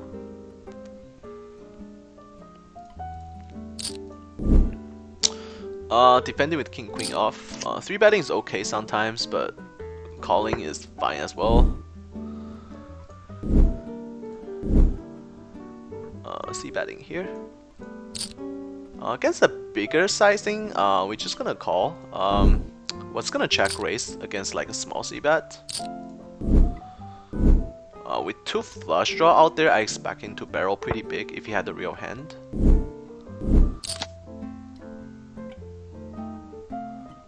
Facing a dunk bet on this board is always just a call with aces.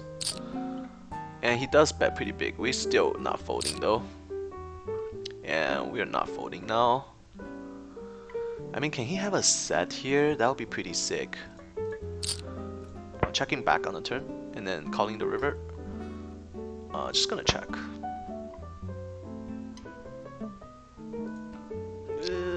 Gonna go for a value bet. And just gonna check call. Ace king, we got lucky, but it happens. He shouldn't be betting the river, I feel like. Ace jack suited. I don't like flat calling. If we want to play, I feel like 4-bet is probably better. Just gonna fold out of position. Playing pretty deep. Ace jack suited doesn't play the best. Because on this board, like on the river, we have tons of king queen when we check call 2 pot size bet.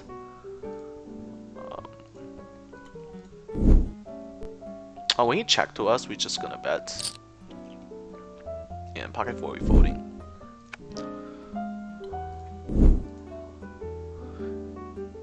And we do get call here.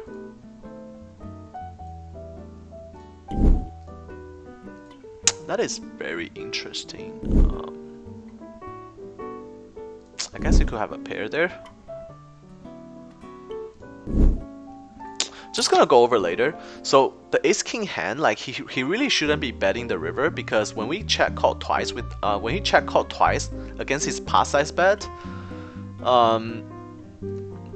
like we have a lot of king queen there, and then even if we have like king jack, we are not calling the 3rd barrel. So I don't like the value bet by ace king there because like he's only getting better hands to call actually. Like we're never check calling with king jack. There are 3 streets. And then ace king there is pretty much a 2 streets hand, and then he just basically overplays it. And we're value betting the river.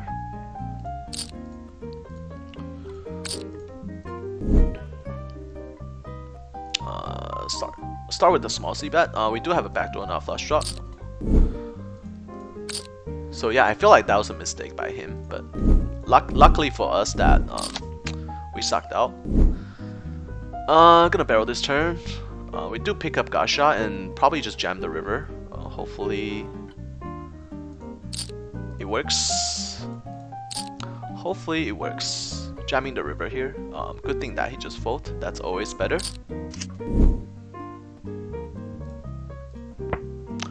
Jamming the river on any non-diamonds. 3-bet ace queen. He checked the flop. Don't see a reason. I guess we have double gutter. I guess we can lead the turn. At least we get some full equity, and we do. Here we face a cold call from the big blind. That is very interesting. On this board, we're definitely gonna c-bet. With our sizing, stack sizing, I feel like we're gonna use a larger sizing here.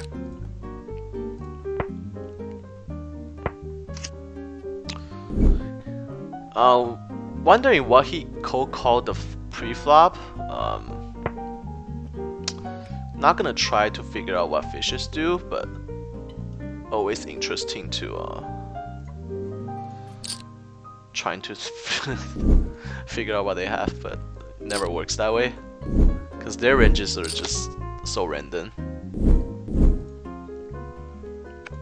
And we lead the turn when the board connects with our big blind calling range harder than his under the gun raising range, and we do just pick up the pot.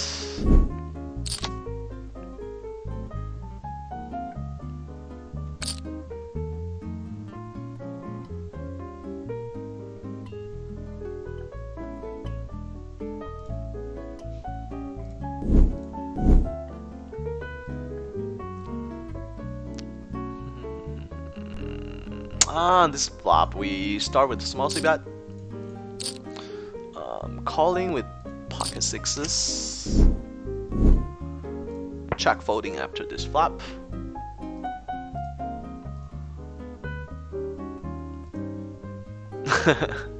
How are you doing today, gamer or no? How was your day, man? We barreled the turn because he has tons of Jack 10 for open and they straight draw. He can have King Jack, King 10 for gusha, so we always gonna barrel this turn. And he calls again, and on the river, we checking back. It's a pretty good river for us. If he was drawing, and then if he had a queen, he had us crush anyways, and we're not gonna win. Queen 8, nice hand. Here we're gonna 3-bet with Ace Jack, sizing out a little bit.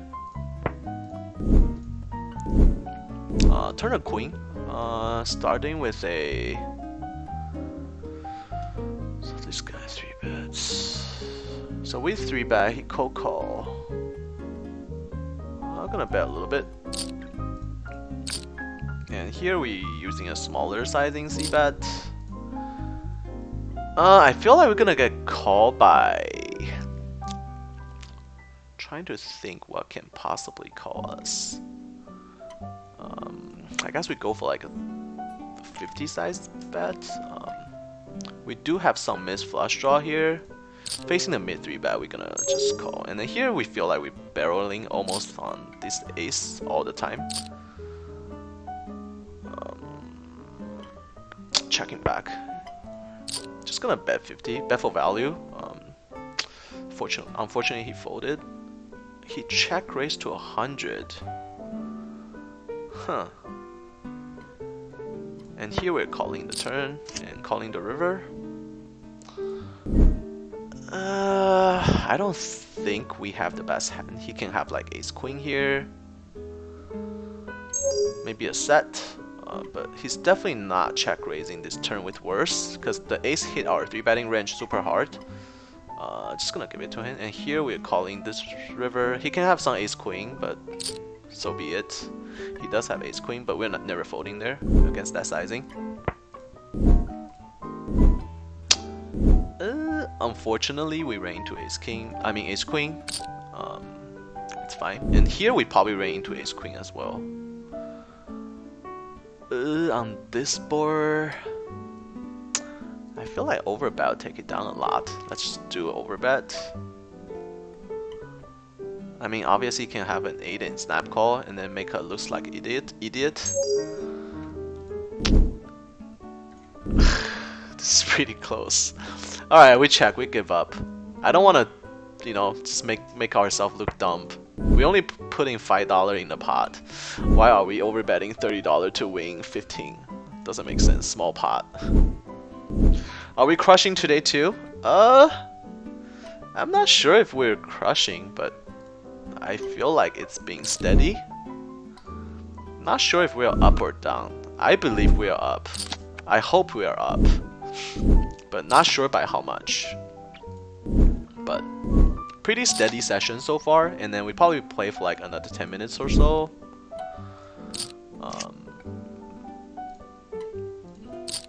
nothing really going on. There's not that many flips today. Not too much all in.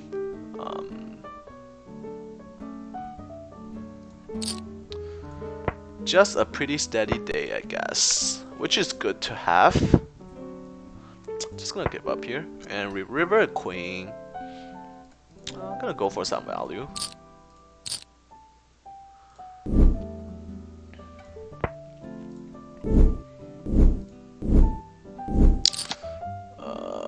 This guy tanks and 4-bets. Great. I just don't. I mean, I really don't like people, especially regular, just like tanks and like 4-bets. Like, it's just so stupid. Like, you already know what you're gonna do. Like, why even bother like tanking? Like, some people just like to do that. Mostly European players. I mean, during WSOP, like I was playing against like European players, and then they're like always tanks. Like every decision, every streets, pre-flop on the flop on the turn, always like tanking. Like it's so frustrating. And then they do it on purpose too. It's unreal. Some European player does that, and then there's a 4-bet. So yeah, suck it, bro. And then he's folding. Fold it. He's folding. Leading the turn. Well, with 2 flush draw there, we kind of have to lead. He is folding. He doesn't have anything. He's making a play and then like tanks. So stupid, like gets punished. What a dumbass. Whatever. I just don't like people who, like, especially regulars. I mean, if you're like a recreational player or like somebody who's not that familiar with the game, then I'm perfectly fine you tank for your decision. But for regulars, like, they already know what they're doing. Like, they're playing thousands of hands every hours. And then you tell me that they don't know what they're doing. Like, are you serious? Checking back with the open there. Here we're 3-betting. So I just can't stand like people like I just can't stand people tanking for no reason. Since we checked the flop, I guess we can call the turn. And we pair our 10. Using a smaller z-bet on the flop. Against our friend who's not happy about our attacks. I apologize again. Definitely didn't mean to do that. And he bet the river $7. I feel like this is a jack. When he bet like this. I guess we fold. Facing a race. Interesting. I don't think he has deuces and threes. He could have like pocket eights. That's the only hand we lost to. Just gonna call and see what happens on the turn. Here on this flop, we're gonna use a larger sizing. My day just started 7 AM. So far, nice start with the chill stream. Thank you so much, and always good to see you. On this turn, I feel like we have to barrel because there's tons of flush draw and straight draw out there. He's using a super smaller sizing. I guess this is like a blocker bet, so we're gonna call and we are gonna jam the river.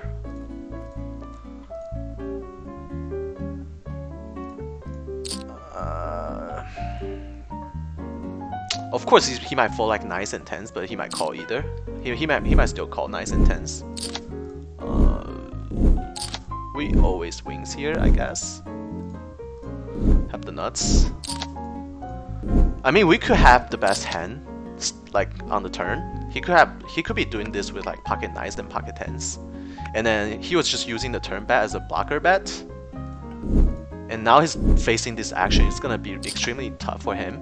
Because if you just check and then if you have pocket 9s, pocket 10s, you just check back. But if we jam, like there's always a chance that he might call. I don't think he will because he used a blocker sizing on the turn, which means like that's it. Like once we call the blocker bet, he's pretty much done with the hand and planning to check back the river. And then we did hit a set on the river, so we just go for the jam. we don't normally do that. If the river is like a brick, we probably just check, and then he'll check behind, and I feel like we still win because if he had a set there, or if he had our hand beat, he's gonna call the river jam. So by jamming, there's no downside. We either get whatever that beat us to call. I mean, whatever that beat us on the turn to call, or we might get like pocket nines and pocket tens to call.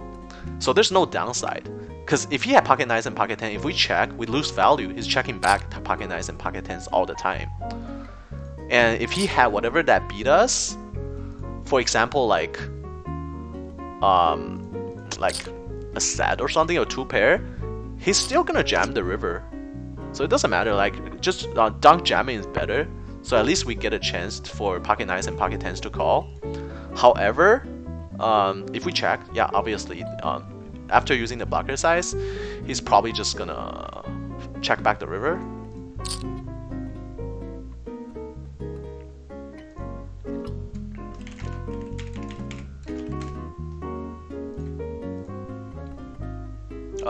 After, I feel like this guy probably have an ace once he check call or flop bet. He could have a flush draw, but we still beat that unless he like paired the king or paired the nine on the turn and river. Queen high can still be the best hand. Most likely he has an ace though, so we're just gonna fold.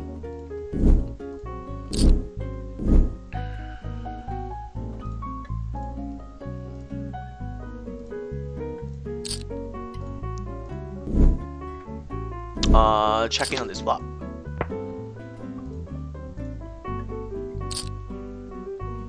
Just gonna check fold. It's okay to check fold and give up sometimes. I mean, we don't have to fight for every single pot. I know some people like to do that, just fighting for every single pot. I just don't feel like the necessarily needs to do that. Facing a 3-bet from small blind, we're definitely gonna call with the ace queen off. 4-betting is fine as well. In those position, those sizing, we'd probably actually go for 4-bet here. It's probably a better option than just call.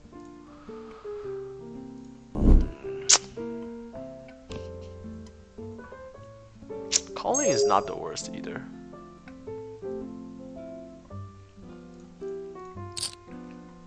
I'm gonna go for 4-bet.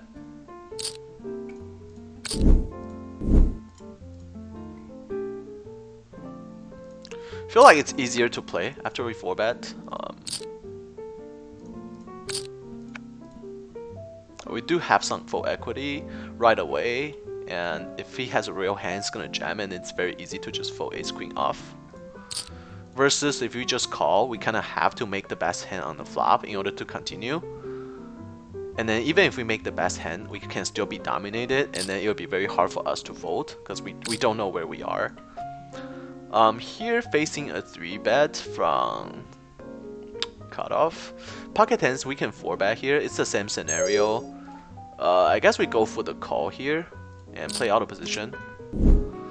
That's not the greatest flop for... just gonna check back here with ace queen. He can have some ace king here. And just gonna fold.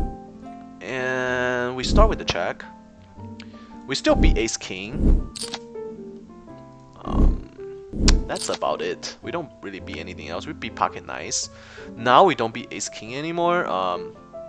Just gonna check back here. We lose to ace jack now, but I don't see how ace jack calls the 4-bet. So it's very unlikely he has ace jack. He could have pocket jacks though. I actually feel like checking back here. Don't see a call from worst hand. Just gonna check. Pocket queens. We got lucky on the flop. Pretty happy about it. He should have just jammed, but he chose a more trappy way, I guess, to play. But he should have just jammed pre-flop. Small blind versus button is not the position where you slow play your big hands, because our range is just too wide, and you know, by slow playing that something like that happens, like we suck out on the turn. I mean on the flop. But I guess he was just mixing his ranges, so I don't really mind. Here on the turn, start betting a little bit with the trips. Almost 1 AM there. Definitely hitting the sack after string. Yeah, I'm gonna wrap up in like 5 minutes or so. Just feeling pretty good, so you know, don't mind playing a little bit extra. Almost 1 a.m. I guess you're from Texas? Mid-US? Central Time? Central Time is 12:45.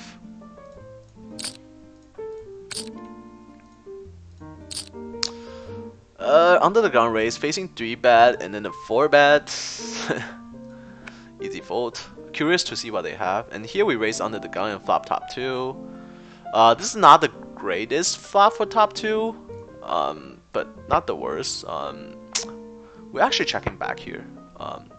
This flop connect with him very often. Turns a 5. Doesn't necessarily mean that he has a stray. He might start bluffing here. On the turn we pick up a pair. I'm gonna bet a little bit. And we're calling this turn. And now 10 is a stray as well. Checking.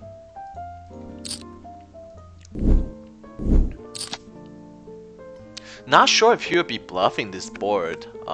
Depending on the size he uses. With Jack in 3-bet pot, small blind versus button. If you think he's blocking the turn to check behind river, why not check raise all in out of position?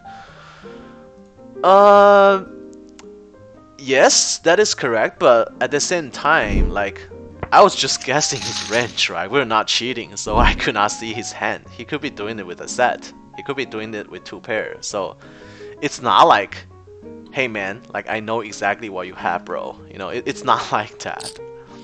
I mean, it was very likely he was using a blocker bet, but I mean, we're not cheating. I cannot see his cards, so it was all like guessing, right? It's all like guessing based on experiences, but obviously that's not like 100% reliable, right? So even though I feel like he was doing a blocker bet, but what's the point of check raising that? Like, he's not calling if he's using a blocker bet, and if he's using a blocker bet with pocket 9s and pocket 10s, and he's not calling a check raise on the turn. So we don't get any more money from worse, and at the same time we are just exposing ourselves to get stacked by check raising the turn. So there's no benefit of doing that, especially we see bet the flop and he already raised the flop, so he could have some sets there or 2 pairs. King queen suited, we are 3-betting. So by check raising the blocker bet makes absolutely no sense, because everything that we beat is just gonna fold to the check raise on the turn, and the only hand that's gonna continue are better hands, like the hands that we lose to. Then what's the point of check raising the turn? Does that make sense? Just gonna fold. Suited we definitely call, but offsuit against a pretty loose aggressive maniac, we probably just fold.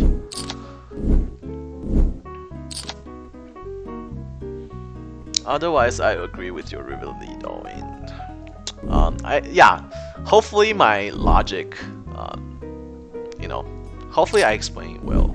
Like, check raising against a blocker bet makes no sense, because only better hands gonna continue, and like those hands like pocket 9s and pocket 10s, they're just they're just folding. When people use blocker bet, means that this is the amount that they are willing to put in the pot. Anything else, I am folding. So what's the point of check raising that? Because we beat pocket 9s and pocket 10s, so I'm not too worried about anything. They run 2 outers against us. Hopefully that makes sense. If it doesn't, let me know, and we can talk about it. I can be wrong, but I mean, that's how I proceeded that hand that way. Hopefully it makes sense for you. If not, we can continue the discussion. More than happy to. Because when you're raising, you want worst hand to call you, so you get value, right? If there's always a spot where you check, rather it's check, raise, or bet, and then you can only get better hands to continue, then what's the point of doing it? You're just losing money that way by putting more money in the pot, because any worse hand will just fold. So what's the point of putting money in when you know that only better hands gonna continue? By better hands, I mean that hands that had you crushed or beat you. So check raising on the turn definitely defeated the purpose of putting extra money in the pot, because we're not getting value from worse. Heart gets there, not really a good card for us to barrel. Checking this flop just to mixing our range a little bit. As original raiser, we miss on this flop very often.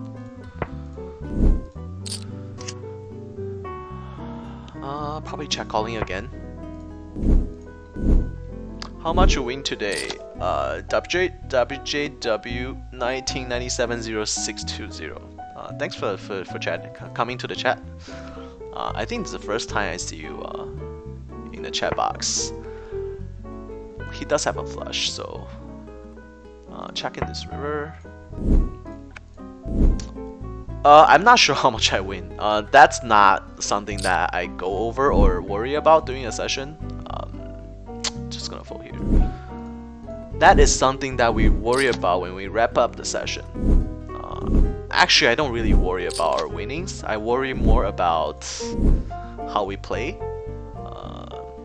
If we are making every decision correctly, that's the way I treat the game. Like I don't worry about winning, losing. If I'm playing well today, and then we're losing 1,000 or 4 buying, 5 buying, 6 buyings. If I'm playing well and just getting sucked out, like it doesn't bother me at all. But at the same time, if I'm playing like shit and we're up like 1,500, like 7, 8 buy-ins, then I'll be concerned. So yeah, I'm not the type of guy who worry about winning and losing. I focus more on the quality of play. Are we making the right bluffs? Are we making the right value bet? Are we making the right laydowns? Those are the things I worry about. Obviously, I go over winnings and losing at the end of the session every time, but just folding open-ended on the turn. Start with a small c-bet. We do have ace of club for backdoor. Wait, what? We are not cheating? Yes, surprisingly, we are not. I mean, we're pretty good at guessing what our opponents have, but we can be wrong. I mean, we make tons of stupid decisions. Without picking any more extra equity, we just check back the turn. And it's always good to river. And here we are 3-betting. Small blind versus button, we're 3-betting very wide. And here, we're gonna 3-bet pretty big here against this player. And I feel like we're always betting this river, and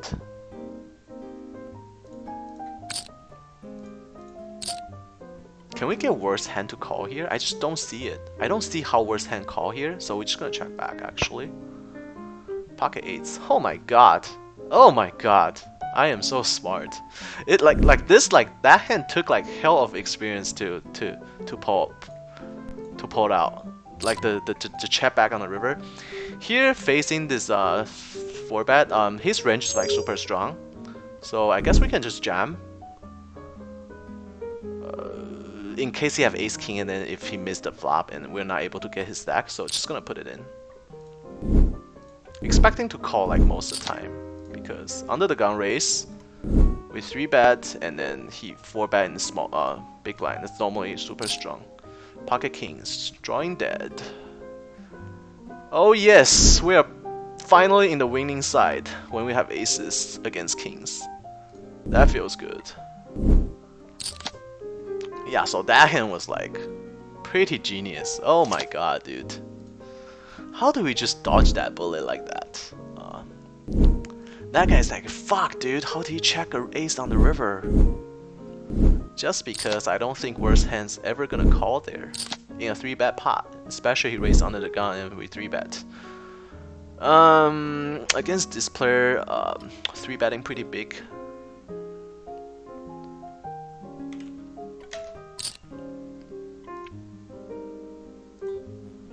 Here we're 3-betting decent size. On this flop, we're gonna start with a check. Another king on the turn, that makes our hand a little better. Gonna use a smaller bet, and he just folds. How did we just check back that river? Yeah, he had a set and we only lost $25. Such a genius check back. We're pretty deep, so I guess we can peel with pocket tens. He probably thought we have like ace king or something and we're gonna value bet, but we're not stupid like that.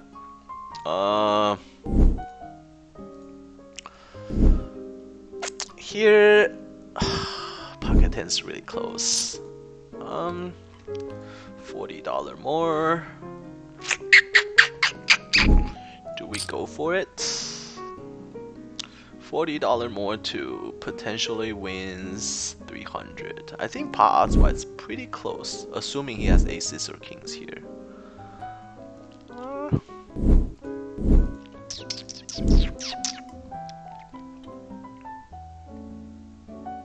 Guess we peel. We don't get a 10. We still beat ace king though. That's about it. Probably call once, depending on the sizing he's using. If he's using a larger size, we can just fold. $30 is definitely something we can call. We have some 7s and 6s here sometimes. Playing this deep, I'm not sure if he would put us on that, but I'm gonna call. Folding the turn if he bets again.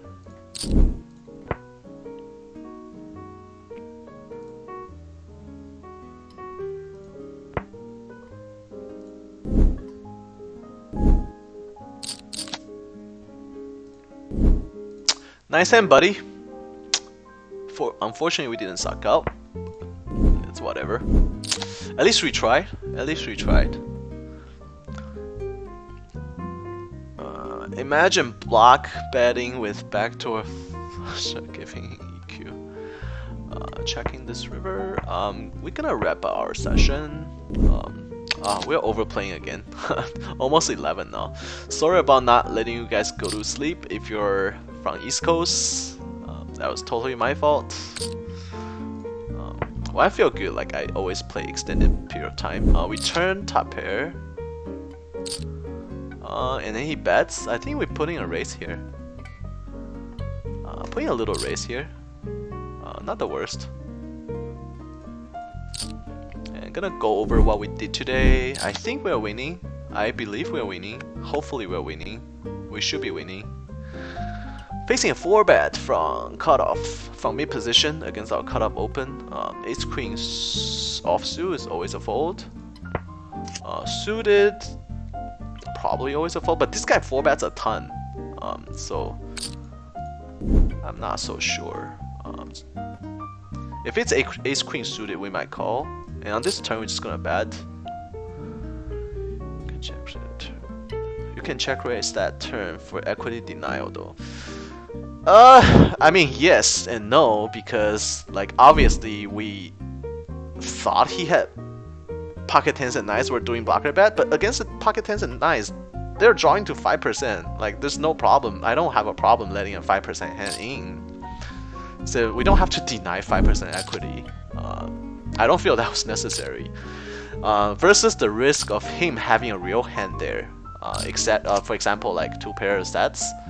It just doesn't make sense to do it. Like why would you try to deny 5% equity while exposing yourself to lose your stack against a set where you are almost drawing dead? Right? Does that Does that make sense? I don't think it makes sense. That's why I played the way we did. Your analysis makes sense, but as you say, that can be balanced so they can have some draws too. I don't think he was doing that with the draw. There's not that many draw on that board. Maybe like open-ended, but he did raise us. He did raise the C bet with the. He did raise our C bet, so you're gonna give him credit for something, you know. I do not say the check raise all in is the most EV. I'm just trying to think about a spot. Oh, we can always put in on solvers. I'll actually do that later, maybe like tomorrow, and then I'll put the solver on beginning of the stream.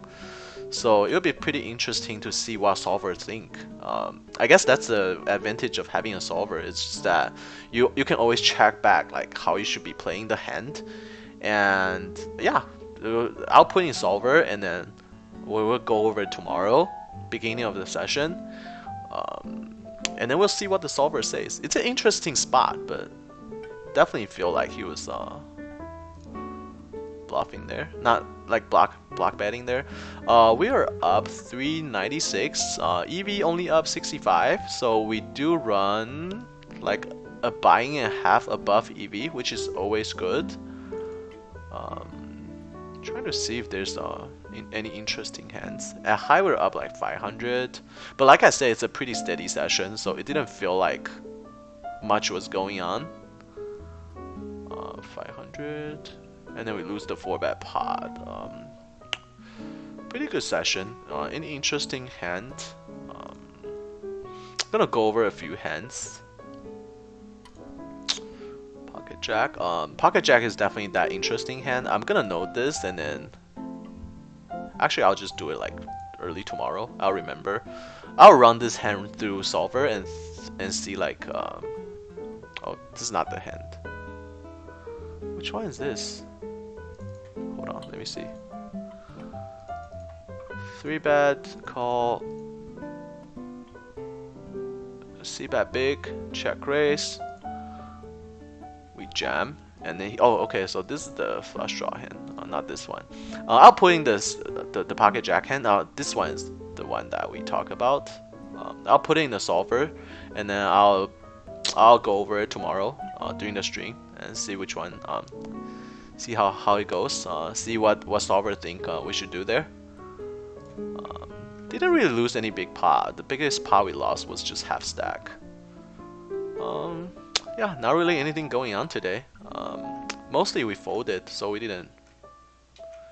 Folded tons of hands. We laid down tons of hands.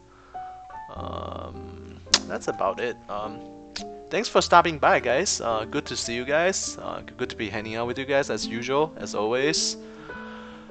Be back tomorrow at 9 PM Pacific Standard Time, and we're gonna run the solver, and then I'll post the results, and then I'll go over it with you guys. And then Friday night, always interesting time. Tons of fishes, tons of crazy players. Friday night action is always the best, so hopefully you guys will come back for it. Other than that, have a good night. Let me just finish the chats before I go. To be fair, I missed the first half of the hand. Then you say he raised. Yeah, he did raise flop. So we see bet. We actually let's just go over that one. It's pretty interesting. It's this one. Let's just go over it. So we're a small blind, button raised, and then we 3-bet 4x. Playing 110 BB deep. He did just call. Flop is A3 deuce Rambo, so there's no draw really. Like if he has like, he's not gonna open 4-5 suited. I think maybe he would. We see bet, and we see bet small. He raises to pot, which he can be doing this with like his entire range. He can be doing this with his entire calling range. He can have like some A9 suited, some pocket nines, some pocket nines, pocket tens, and we called, and then the turns of 5 of clubs, which doesn't complete anything. If he has like 4-5 suited here, he might barrel, so that's one of the hand he might be. But I don't think he'll use this small sizing when he has 4-5 suited. I feel like he's gonna size up a little bit. This bet is mostly like ace 8, pocket 9s, pocket 10s. some kind of AX. He could have 5-4 suited and open this straight draw on the flop and turn a pair. But I feel like that hand probably just check back. I can be wrong, but we decide to just call, and then we have some viewers on the stream saying that we should check raise here. I don't agree, because when we check raise here, only better hands gonna call. I guess we can deny equity against 5-4 suited, but what's the likelihood that he raised 5-4 suited on the button and then call a 3-bet, call a 4x 3-bet? Maybe he would, but it's less likely. A lot of time he have like ace-8 suited here, pocket 9s, pocket 10s. He could even have like pocket 7s for like a broker bet, like pocket 6s. I guess he could have like ace-5. We'll play this way. But like if we do a check raise here, like all the hands I just mentioned above, like they're all folding. The only hand that's gonna continue is probably 5-4 suited. Even